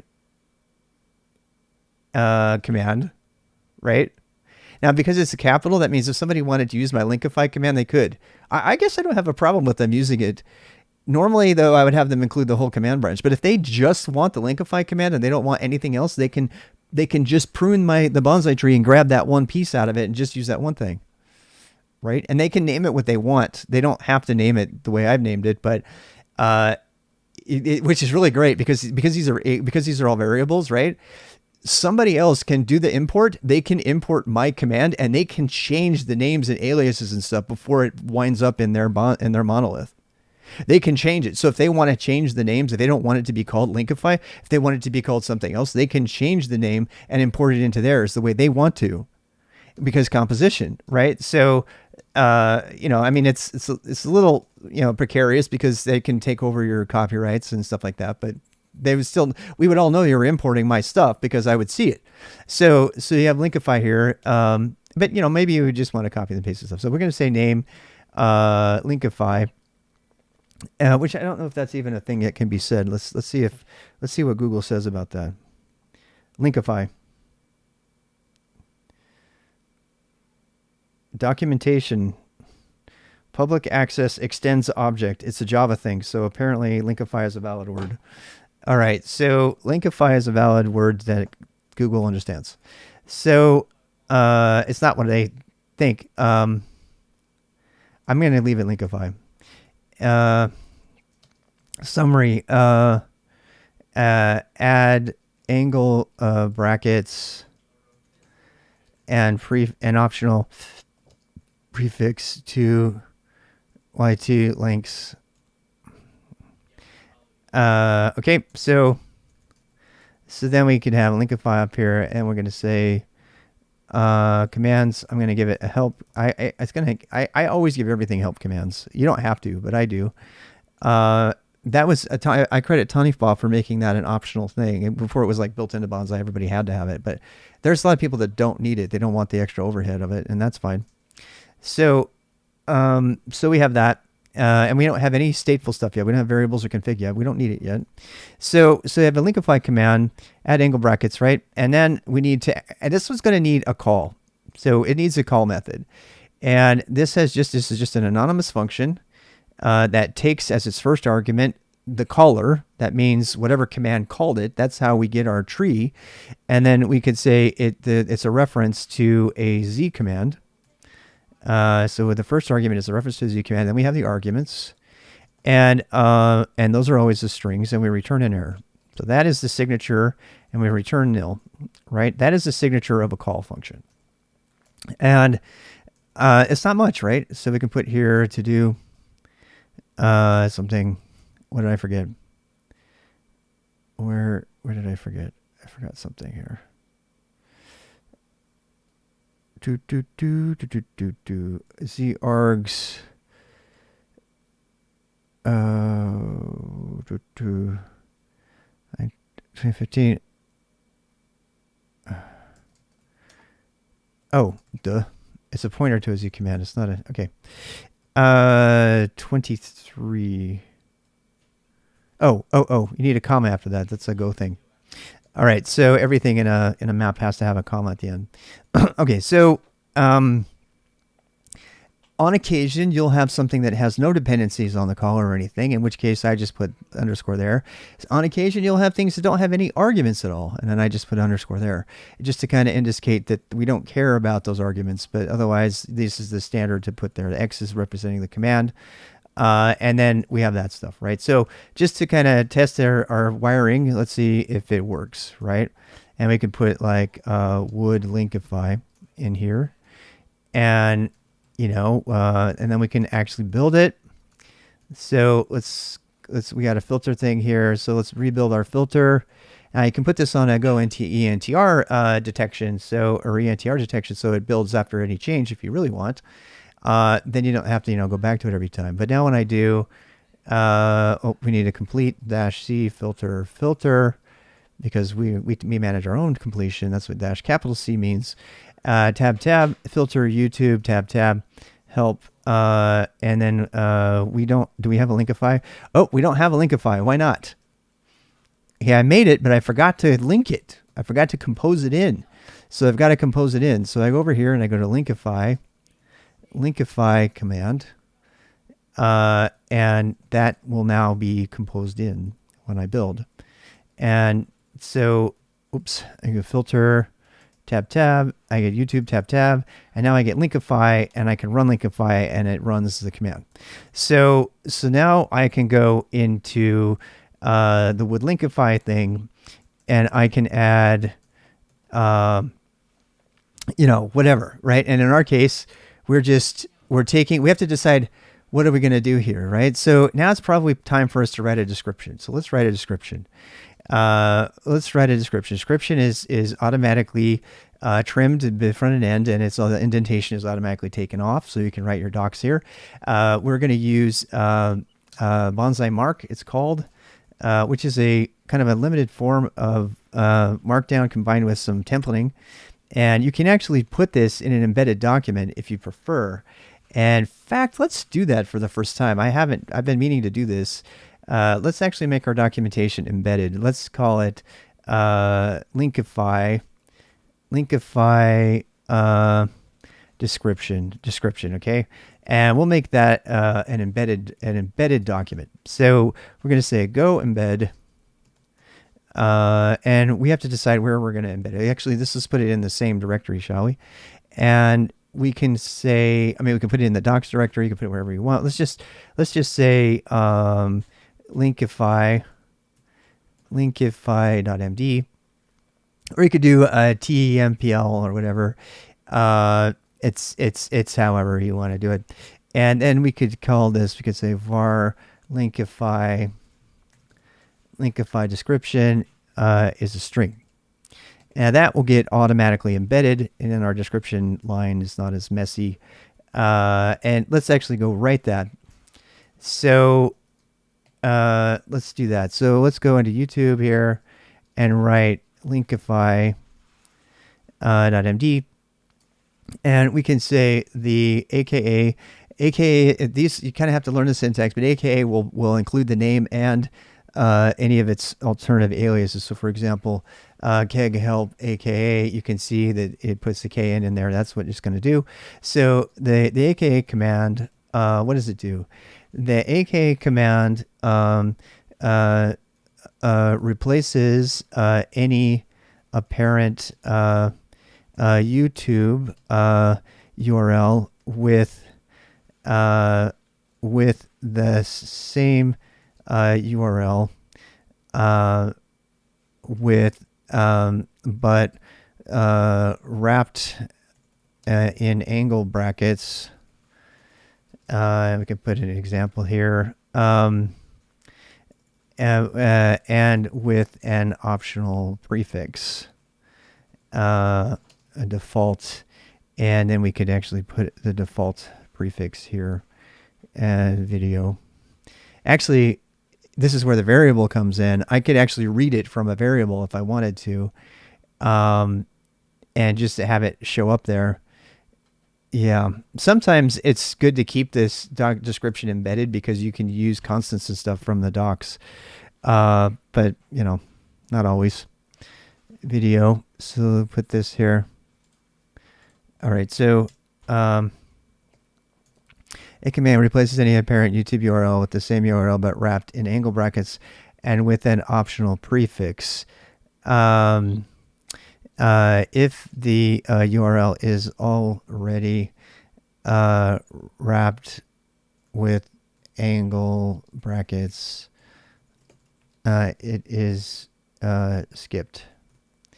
All right, so there's our doc, right? Let's do another build here.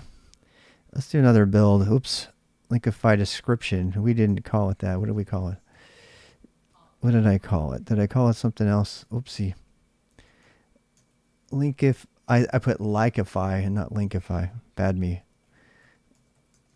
All right, we'll rebuild this guy. Go embed only allowed. Oh yeah. So embed is a little tricky. It has to be deliberately included because it doesn't know, right? So embed, you have to do it automatically. Okay, so now we have filter, YouTube, tab, Linkify, tab, and then help. And look at that cool help documentation. It's now embedded inside of our thing, right? I guess we could let's make an alias for it so you can see AKA in action, shall we?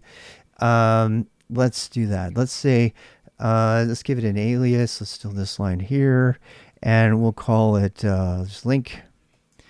And we'll rebuild real quick. and give it the help again. And now you see, Linkify. Now this is interesting because the AKA blew out the wrapping. That's interesting. I haven't seen that before. I might have a bug. It did. It blew out the wrapping by like one character. Interesting. I haven't seen that yet. That's definitely a bug. AKA is happening before it's calculating the total size of the stuff before the replacements.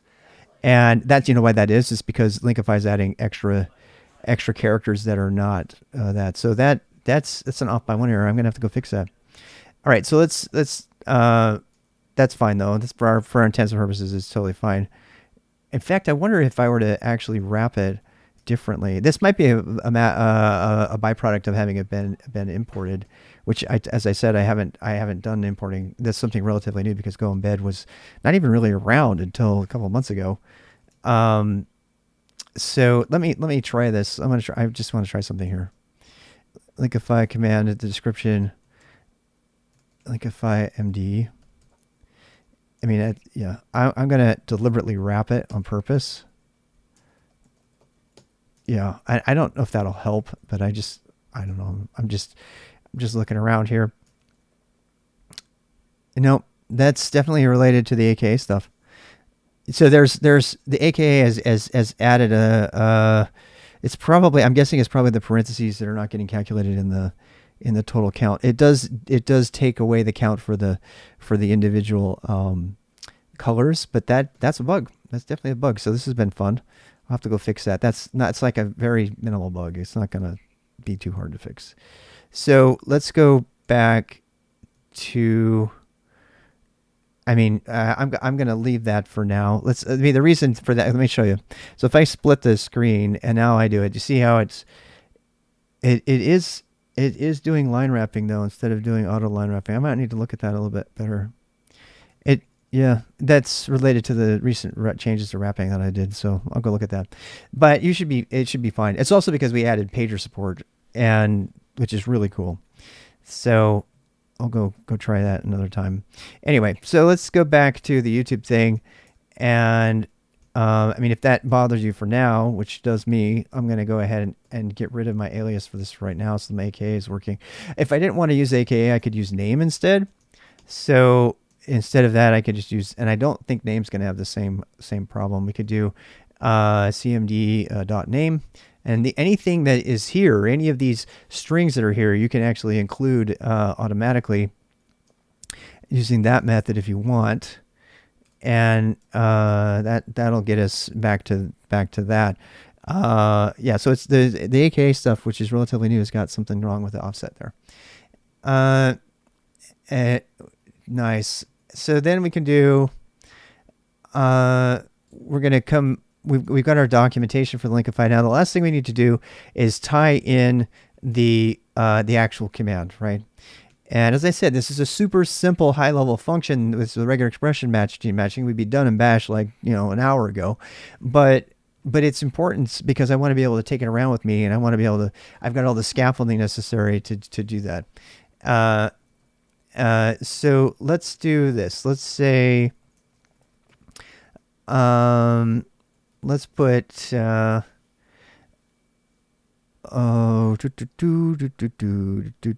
go ahead and grab that last command that we had.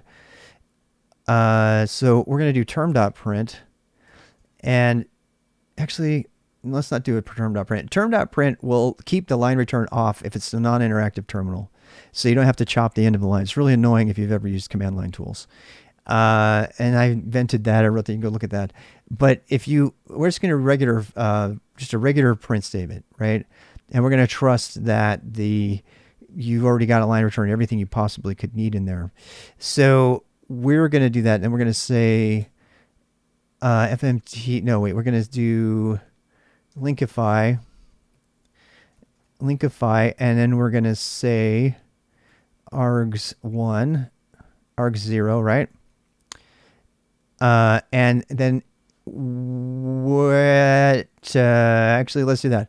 Let's pass it all the arguments. We're going to say, I'm going to give you all the arguments, right? Okay, now we know that we have at least one argument mandatory, so we can do something called min args. 1, and that will the bonsai will automatically do the checking for you to make sure that you don't, so you save yourself having to write all the length checks of the argument slice. You just put that in there, and then that'll say, okay, it's always going to make sure you have at least one argument, and that would be, of course, the but we have to decide what that is going to be, right? That first argument to this command can be a should it be a file? Should it be a string? Should it be, what should it be, right? So I think that we could have it be both. We could turn this into a filter, right? Well, it is a filter, but we could make it so that it reads standard input by default. And but if it does have an argument, then actually we don't want min-args, now that I realize it, because if there is no argument, so to do, all right, let's go back and write our Linkify documentation, so that'll help us. Okay, so replaces comment with angle brackets. If no arguments are passed, assumes input from standard, assumes standard input. This is typical filter, right? Assumes standard input. All right. If there is an argument passed, we should assume it's a file name, right? If a single, let's see, argument is passed, assumes file name. Okay. Okay. If two arguments are passed, assumes first is the prefix and second is a file name. Okay, so we can say this. We can say if a single assumes, let's see, if a single argument assumes, okay, if single argument is passed and no standard input is available. This is kind of interesting. How are we going to do this? Let's actually do our usage here. So if no single argument is passed, do we want to use the dash thing? If a single argument is passed, assumes the file name. This is the whole stateful part of it, right? So we want to have the default, but we want to have them be able to change that thing, but we don't want to have dashes because that'll screw everything up. So we could have them change the default, and this is where we're going to need to add a variable for this later. If no argument is passed, assumes standard input. If a single argument is passed, assumes the file name. If two arguments are passed, assumes first is the prefix and the second is the file name. And yeah, we'll put the, here, let me check something. I think if I use a single dash for input, I think I can pull that off. Dash.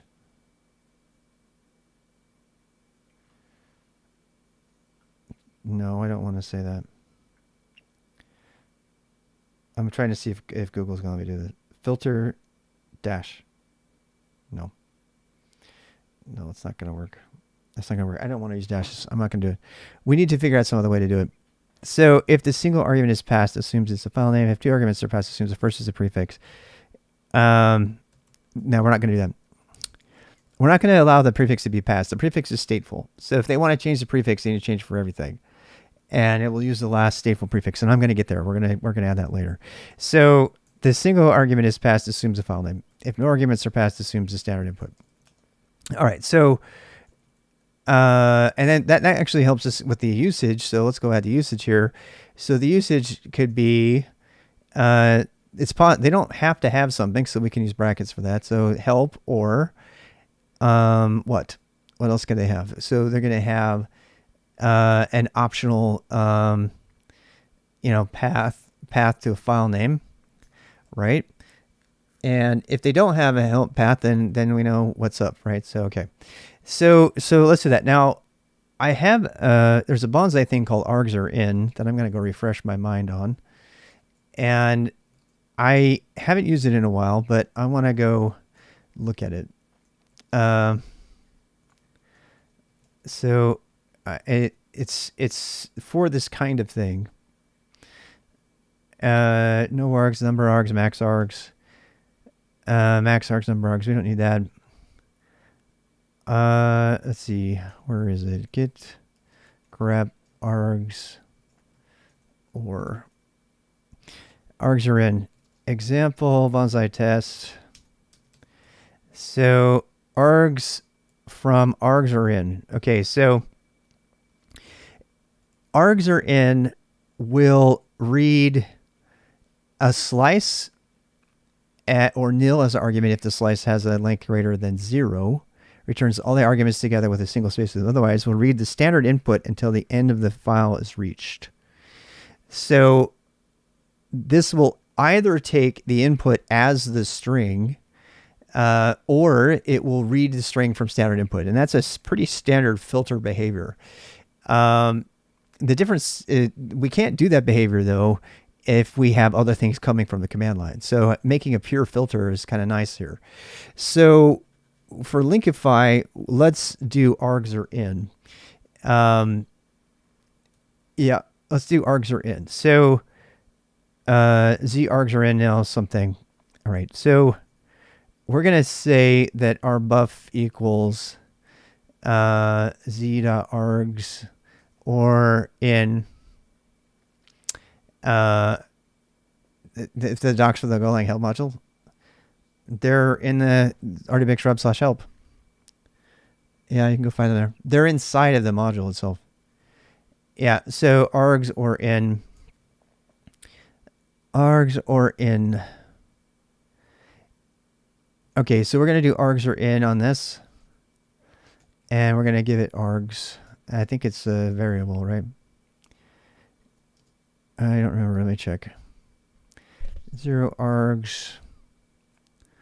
Is join. Args are in. Yeah. Okay. So I think that's it. Did I get that right? No, it has to be an actual array. Okay, good. Buff equals args are in, and then we have our Linkify thing. So fmt.println Linkify buff. And we're good. Now that it's going to read, it's going to buffer the standard input. So this is not, as I said, this is high level. This is not designed to take in, 10,000 lines of code or lines of thing. It's designed to be reasonable. And almost everything I do is, and shell scripts would do the same thing. So, what? Official for the TM? I don't know what you're talking about. The top, I don't know what you're asking, Mossy. So let's try this. Let's actually see if this has any errors first. Nope. So let's try to build it. Let's go build it. Filter, YouTube, Linkify. Okay, now it's waiting for something. YouTube. Here. Is that enough?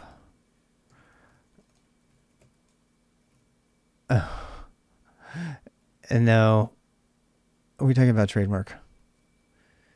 The trademark law says you just have to have a precedent using it. That's all you need. Command not found.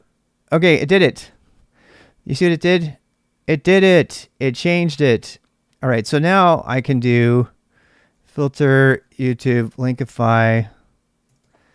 I can also do this. I could say, I could pass the same thing as a string,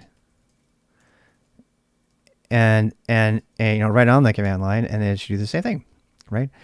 And that's all I need. That's all I need. And wait, so now how would I practically use this, right? So I'm going to go use foo.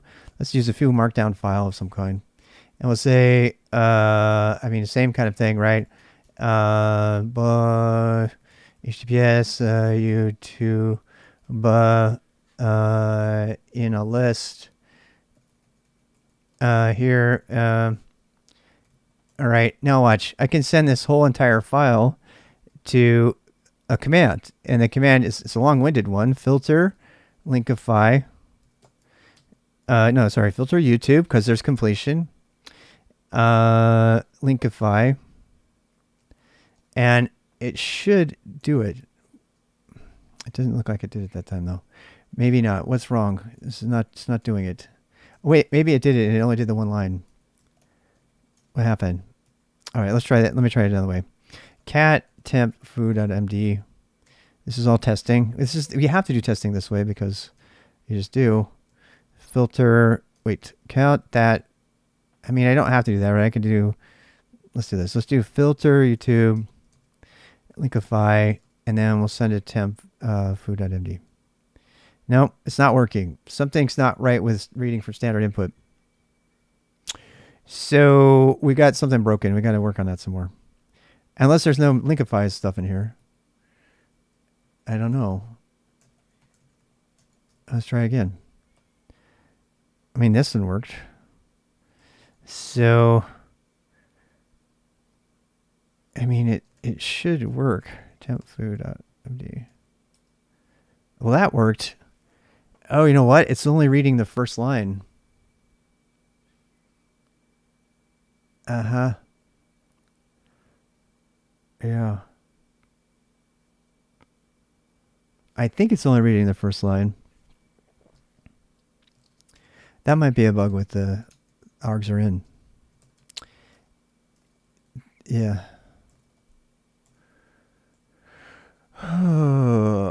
Let's try it one more time. That actually might be a bug with args are in, so. Yeah, it's only getting the first line.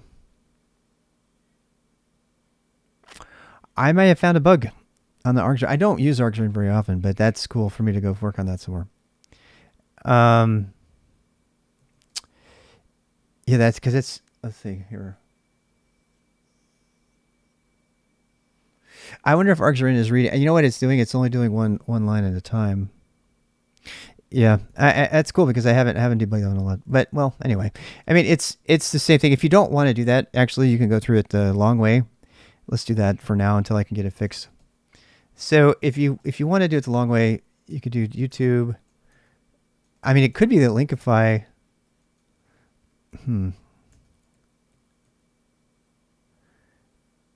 I don't know. I'm thinking about this for a second. Args are in string. Args are in takes a slice or nil. And if the slice has any length greater than 0, the argument joins together with a single space between them. Otherwise, we'll read standard input until the end of file. I didn't do that. I didn't read until the end of file. That's for damn sure.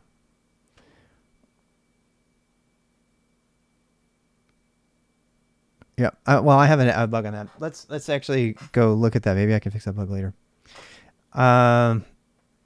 But I mean, you could use, if you don't want to use that, you can just use, you can do the same thing, right?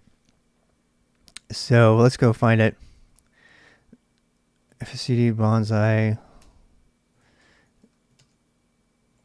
I'm glad I'm doing this because some of this stuff I don't use as much. I do have testing for this, believe it or not, I do. It just doesn't sound like it, but it takes a slice. Okay. If the args equals nil, then length arg equals nil, return term.read. Oh.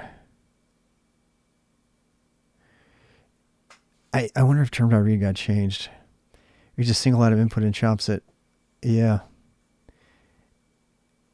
Term.read used to do a lot more than that. That's a bug. Args takes a slice or nil as argument, and if the slice has any length greater than 0, returns all the arguments joined together with a single space between them. Otherwise, we'll read standard input until the end of file. That's a lie. I don't even know why it's using term read. Term read is just one line. No, this should have been os.read.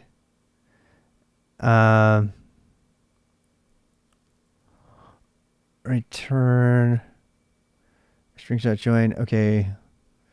Args return. Yeah, length of args greater than 0. Right. So this is totally not cool. We need to do a full read all. Yeah, and I have that in my file thing. Yeah, I already have a thing for that. Git grab func. I'm glad I found that. Entries with slash create. Oh, we could just do a read all instead in, but I actually think I have a helper for that. Let me try to think if I can go find it. Cat path error is empty. Size file. I just think we just need to do read all on os.in. That's all. Yeah, let's do that. So os.read all. It might be actually file. I mean IO. There is no such thing as IO utils for this kind of thing anymore. Read all os.in. Buff error. Organization otherwise reader standard. Yeah. Returns empty string if trouble if error. So if error is not equal nil, return empty string, otherwise return string buff. Yep. Save. Byte error. Yep.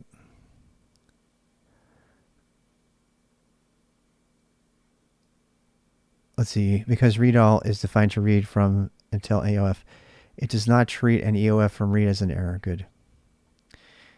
Good. I'm going to need to change up my thing really quick. Conf command. What is the conf command? You can implement your own completion. You can implement your own completion algorithms. So if you wanted to make a calculator out of your arguments, or you wanted to have the days of the month, I have a whole library of completion functions that you can plug in, including the files in the current directory, stuff like that. So you can actually build your own completion into your programs. And I'm going to have to do a thing here. I'm going to have to do go work use dot, go work init, go work use dot, go work use dot bonsai. I'm really glad we found that. So let me do the go get a filter in here, and let's go back to our thing here. And there we go. Now it's fixed. I fixed it. Key mention implementation. Yes, it's using. You just go look in Bonsai. Yeah, go look in Bonsai. It does an examination. It does a seek. It does a seek against the command line arguments. So there we go. That is a corrected thing. Here's the actual command. foo.md. It looks like we got an extra line return in there. So we probably don't want that. Let me just check that really quick. Yeah, it's because it's a print ln, and we don't want that. We just want print. So let's rebuild. Where's my going? There we go. And then we'll do this again. So there's that, and then here's the cat. So we have, that's totally working. Exactly like we wanted it to. Yep. And so, yep, we can go through and do that. And we've got a bug fix in args are in. There's some other stuff in args are in that I'm going to come back and fix. But that's not too big a fix. I'm going to go look at some other stuff about that. We have completed the video for this today. We now have it. So I can actually go to my Z command. And the last thing we need to do is push it so we can start including it. And we'll do those wrap up steps now. So the way I'm going to do that is I'm going to go ahead and try this one. So I'm going to do go. Now I need to make sure that I'm using my new version of Bonsai here. I'm pretty sure that that's the only thing I'm doing it a different way here. Right. So Bonsai. So I can do go away, and then that'll make Z. It now has Z filter, right? YouTube, Linkify. I mean, that's a long one. So I'm probably going to want to do something shorter than that. So let's actually do that. Let's add it to main YouTube Linkify. I'm going to make a thing here. I'm going to say YT link, and that's going to be a path to filter YT YouTube Linkify, right? And if I wanted to, I could actually do some of the other stuff with it. And we could also add. We also need to add the stateful part of this, which I might save for another video. Actually, I think I'm going to add the stateful part of this to it for another video. But we'll show you how to make it so you can change the default so that it uses a different default prefix every time, and then that's the stateful part of it. So let's go ahead and rebuild this, and then we should be able to do zyt link temp foo.md, and we get our stuff right now. That the whole point of this is because I wanted to show you that you can actually, it was broken before, but now we should be able to do this. We should be able to do this and go exclamation point capital G, and then send that to z yt tab link, and you see what it did? See, it transformed it, right? So another thing I can do is I can now put that into my markdown, right? So let's do that. So I'm going to put that into my vimrc so that anytime I just markdown it, I want it to automatically transform them. So I need to find the star.md, and I have 2 emoji, I have 2 duck, but let's add zyt link, and that will take the entire document and pass it along. Now I don't know, it should work like that, but let's try it and see. So let's go actually edit that file again. Now all I should have to do is just save. So :w save, and it's not working. It's not working. It's got a bug. I have to change it to do read from the input command. It's not working. I know, that's what I get for doing it live. Now it's actually really hosed. I'm gonna have to close that window. Yeah, I broke it, but I know it'll work. It's just we just got to go set it up right. It's because it's passing. I have to pass it standard input instead. So this is designed to. Yeah, I think I have to make it a single command instead of multiple commands like this. I don't know how to do that though. zyt link. I don't know. We'll have to go look at this. But it's not very. I mean, this is just a matter of like looking at it. This says I want to send the whole buffer to that. There's something about this space I think that's causing it to not work. I think that's what's happening. But I don't need it for now. For now, if I just want to do it, I can just do it. I could just do it. So, oops. Yeah, for now I can just, bang, bang, zyt link. Wait, this doesn't have completion on it right now. Complete, or does it? Z tab, YT tab. Yep. Okay. I'm interested to see why that temp foo.md. Bam, bam. It should be able to do zyt link and just tab, but it's not doing my YT tab. Filter will do. Filter it'll definitely do. You know what's interesting is that something I'm just finding out now. I don't think Vim has the built-in complete stuff. I wonder how I can make it do that. I'm gonna have to figure that out. Anyway, zyt link, and that'll give me what I want. There we go. Yeah, it is. Complete is very obscure and useful. So that does what I want. Now I just need to get it so it does it when I save. I could create a macro for that. Obviously, I could create a Vim macro for that. The difference is that this can be done from Vim or from the command line. And if I had done it as a Vim macro, that would not be true, right? I couldn't do that. So we used the UNIX philosophy here, and we did zyt link, and pipe it and for that, and we get the right one, right? look up the text title. Now you can, your filter, go look up the text title. Absolutely, you can filter everything. Yeah, I've already got the text title. That's already part of it. So this is just all a big, and the main reason that I spent all this time on this video is because this has demonstrated how to make it. Let's go ahead and deploy it now. How to make a bonsai branch, how to make a high level function, and how to create a place to go put all those little things now. Now it's obvious that the next thing I'm going to be doing is I'm going to be going in and adding other filters and other things that I want in there, my emojis and everything. But let's actually polish it up for release a little bit.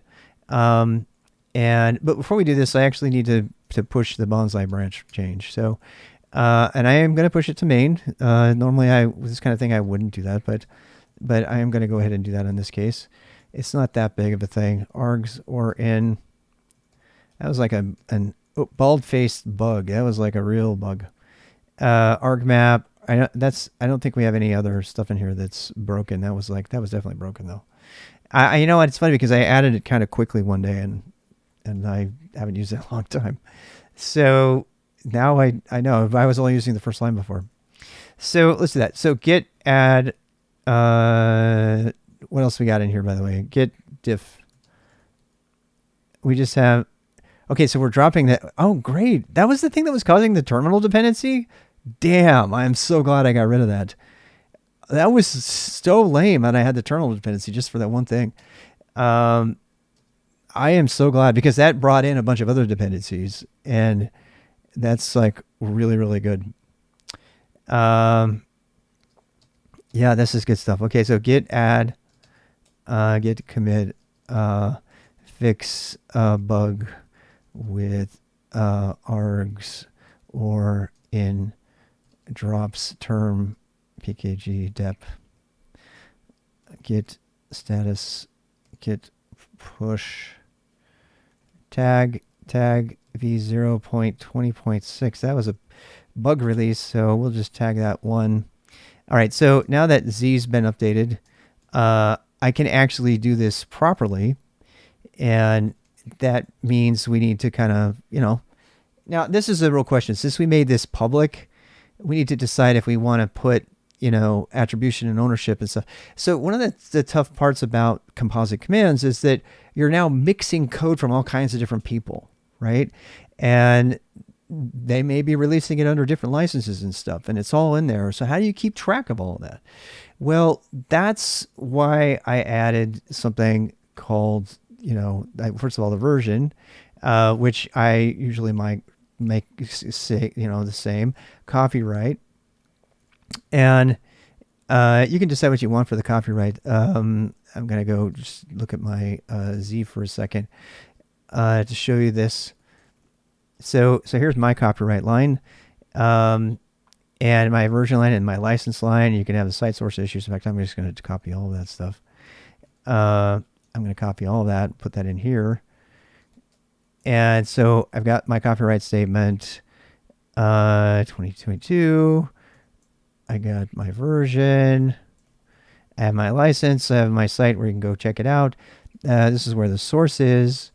And these are kind of like, where would I go get this information, right? And so we'll put filter here, filter issues, and aliases should go up here. And summary should go up here as well. In my opinion, you can put wherever you want. But now you got like kind of this really pretty thing to read in your code. It tells where everything belongs. And obviously anything that includes this should have that. Now, the problem is that I've exported this guy, right? So, this gets kind of interesting because, this one's been exported. And technically, if we're going to export it, we should probably give it its own, information, because it might get, it might get used. It might get used by the other stuff. So yeah. So let's put that there. So I'm going to put the copyright thing. Now, this is weird because we're kind of like maintaining a version of Linkify description as well as along with the other ones. And so this is a little weird, right? Because it's not in a separate repo, and the versions in my case are always matched up. So I will keep the versions in the same, but I'm going to put a license here and a site and all that other jazz. Even though it shows that it's a filter, this is where they would go to go look up the stuff to see that it's one of the filters. So it's kind of like neither here nor there to put this in there, but in the odd chance that they include this command without the other stuff, that would provide that information, right? So what are we going to do with that? Well, now when we build, we get a whole bunch of extra information. I want to show you that. So, yeah, I mean, the bonsai command, we don't need that. Oh, wait, this one is a dead one. All right, so where are we? So, add filter, and now if I do filter enter, we get other stuff. Actually, oh, did I put it in the wrong thing? I did. I put it in YouTube, which I probably needed in there. Urgh. Yeah, I do probably need it in there, right? Because if they include the YouTube without the filter, so I understand that this part can be kind of cumbersome, but it does help you avoid problems later. So so that when we get rid of that version, license, Apache. I mean, it depends.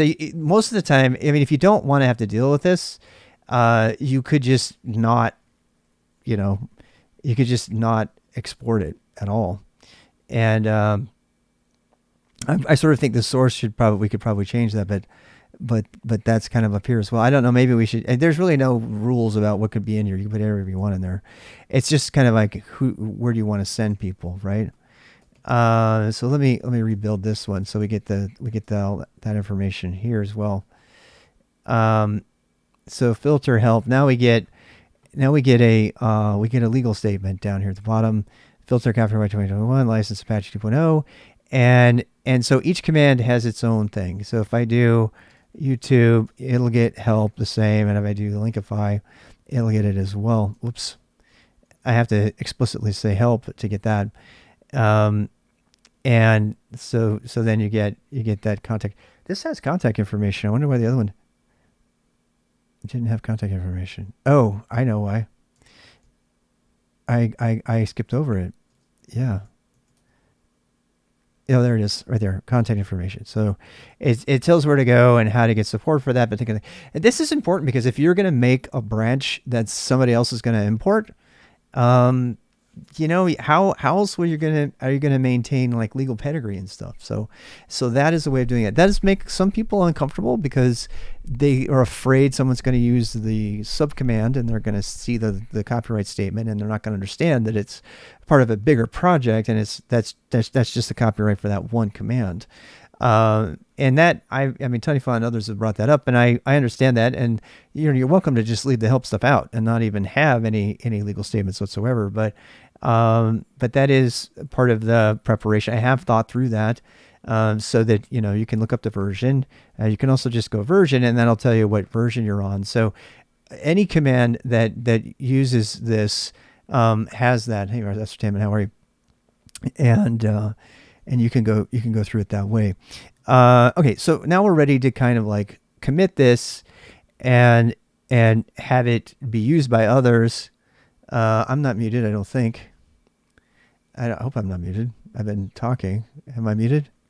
I'm muted. Please let me know. Anyway, so let's go ahead and do our commit. So git. I think we already did this once.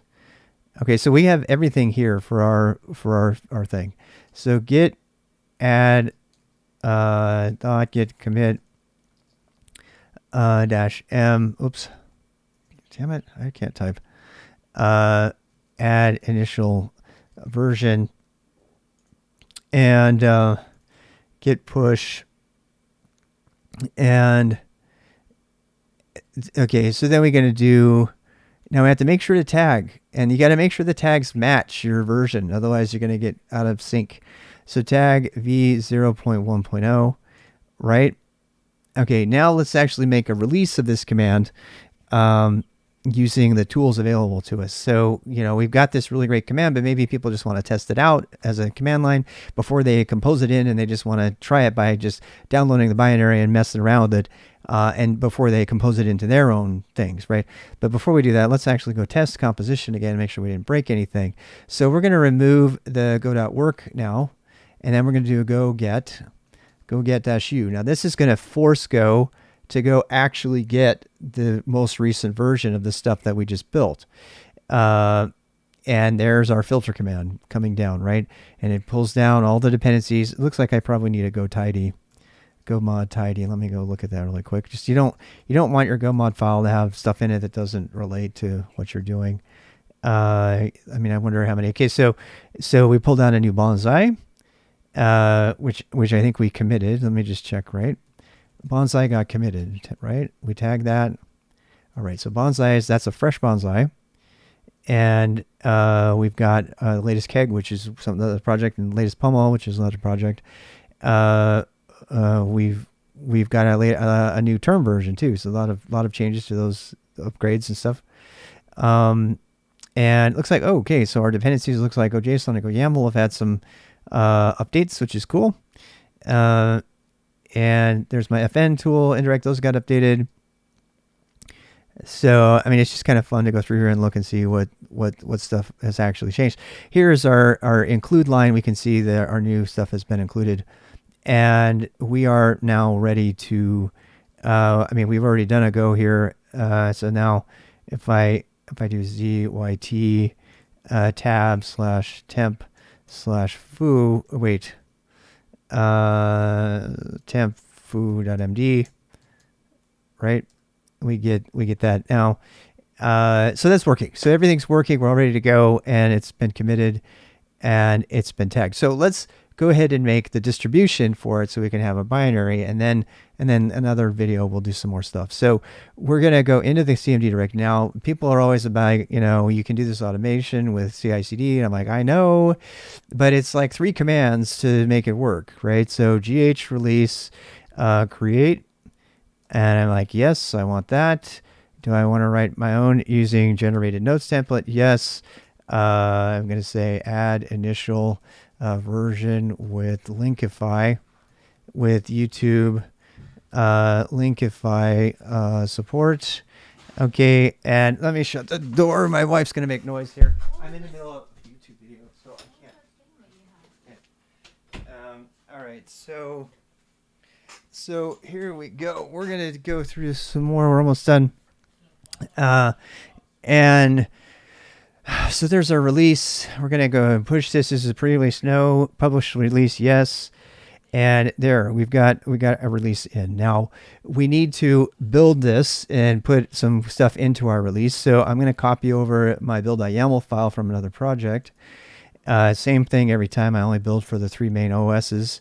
And then I'm going to go into my CMD, and I'm going to grab my keg and then my build YAML file, and we'll put that here. So we are going to do build.yaml. So here are my targets. You can go read. This is actually in a package called good, which is a bunch of commands related to it's a bunch of commands related to Go. Right now, build is the only one. It reads from a build.file. I am putting Go related, regular things that I put my kind of utilities, my scripts and stuff are now going into that thing called good, which I use as Go is an alias for Go. So you can look at my help here.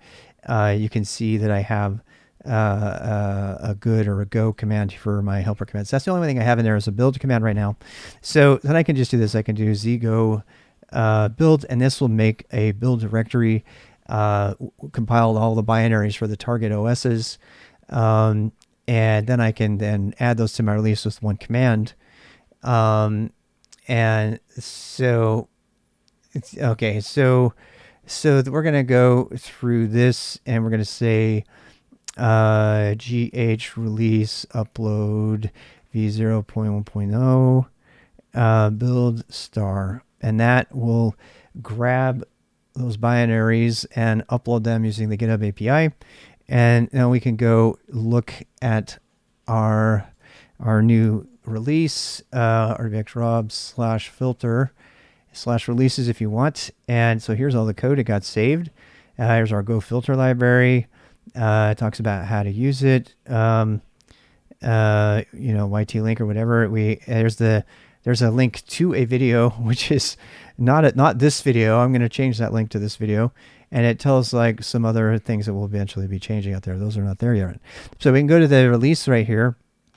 And we have all of our release binaries here. And to download a release, we can go to temp, I guess. And we could do a curl command to go grab them. I actually have one in history. Curl raw GitHub user content. No, that's not what we want. We want another one that's got our releases. There we go.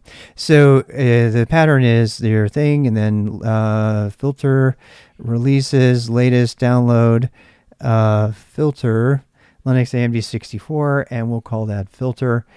Let's see, like my filter or something, right?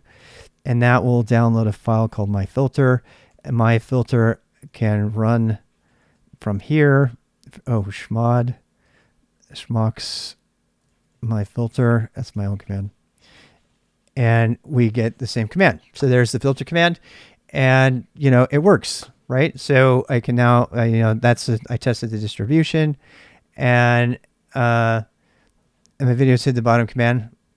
A video box location is a bit higher. Maybe someday we'll do that, but for right now, I have it up there high because it usually covers the Vim line. So, but I do see that is covered right now. So all this is though is you can kind of see it. It's just the filter, thing. I think with my thing locked, yeah, it's locked right now. Yeah, let me unlock the preview. I can just move it. Okay, so there you go. So you can see the command. It's the basic command for any kind of download. That will work for anything that has a release. You can do that. And so we've tested our release, and as we go back and just kind of take stock of where we are, we've completed our project. We've made our filter. We made our high level function that can be used from anything. We made a command to go with it that's a standalone and testable. We've tested composing it into a monolith, larger command branch, and we have now tested our release. So we have everything. Along the way, we actually fixed a bug in Bonsai, which I'm really glad to have found. It was a minor bug, and we also dropped a dependency on the term library, which is a rather big one. So that was a real plus. And I encourage you to go try it. These filters are really simple, as you saw. They're not that big a deal, but they're still worth having a look at, because they are so they're so tiny in purpose, but they help you kind of test out all the different things you might want to do to make something. And now I'm ready to go when I want to add filters for all the other things, those emotes and emojis and everything. And as soon as I get them to integrate in my Vim, which I failed at today, I can actually have those automatically apply to my Markdown while I'm writing it, and that kind of thing. And there's a number of filters that I do want to apply for different things. For example, I want to be able to eventually have a filter that detects any double star, bold, kind of like I call it beacon Markdown. And if it sees that, and it sees that I have a title that matches the same name in my Zettelkasten index, I want to automatically hotlink it to that thing. And that's all doable. I have a filter that will automatically take an empty Markdown link and populate it with a query to DuckDuckGo for the contents of the title of the target text. So the link text so that you have something there if you want to go look for your link later on and replace it with something more substantial. This method of using filters during your development and writing and stuff is just monumentally useful and efficient. And it might have taken me a while to write a couple of my filters, but now that I have it, I can go ahead and I can write a whole bunch of other filters that use it. And then those filters can be used in any number of ways. It doesn't just have to be through this way. So I hope this has been fun for you. I hope you find a way to make this work for you. And if you have questions, let me know.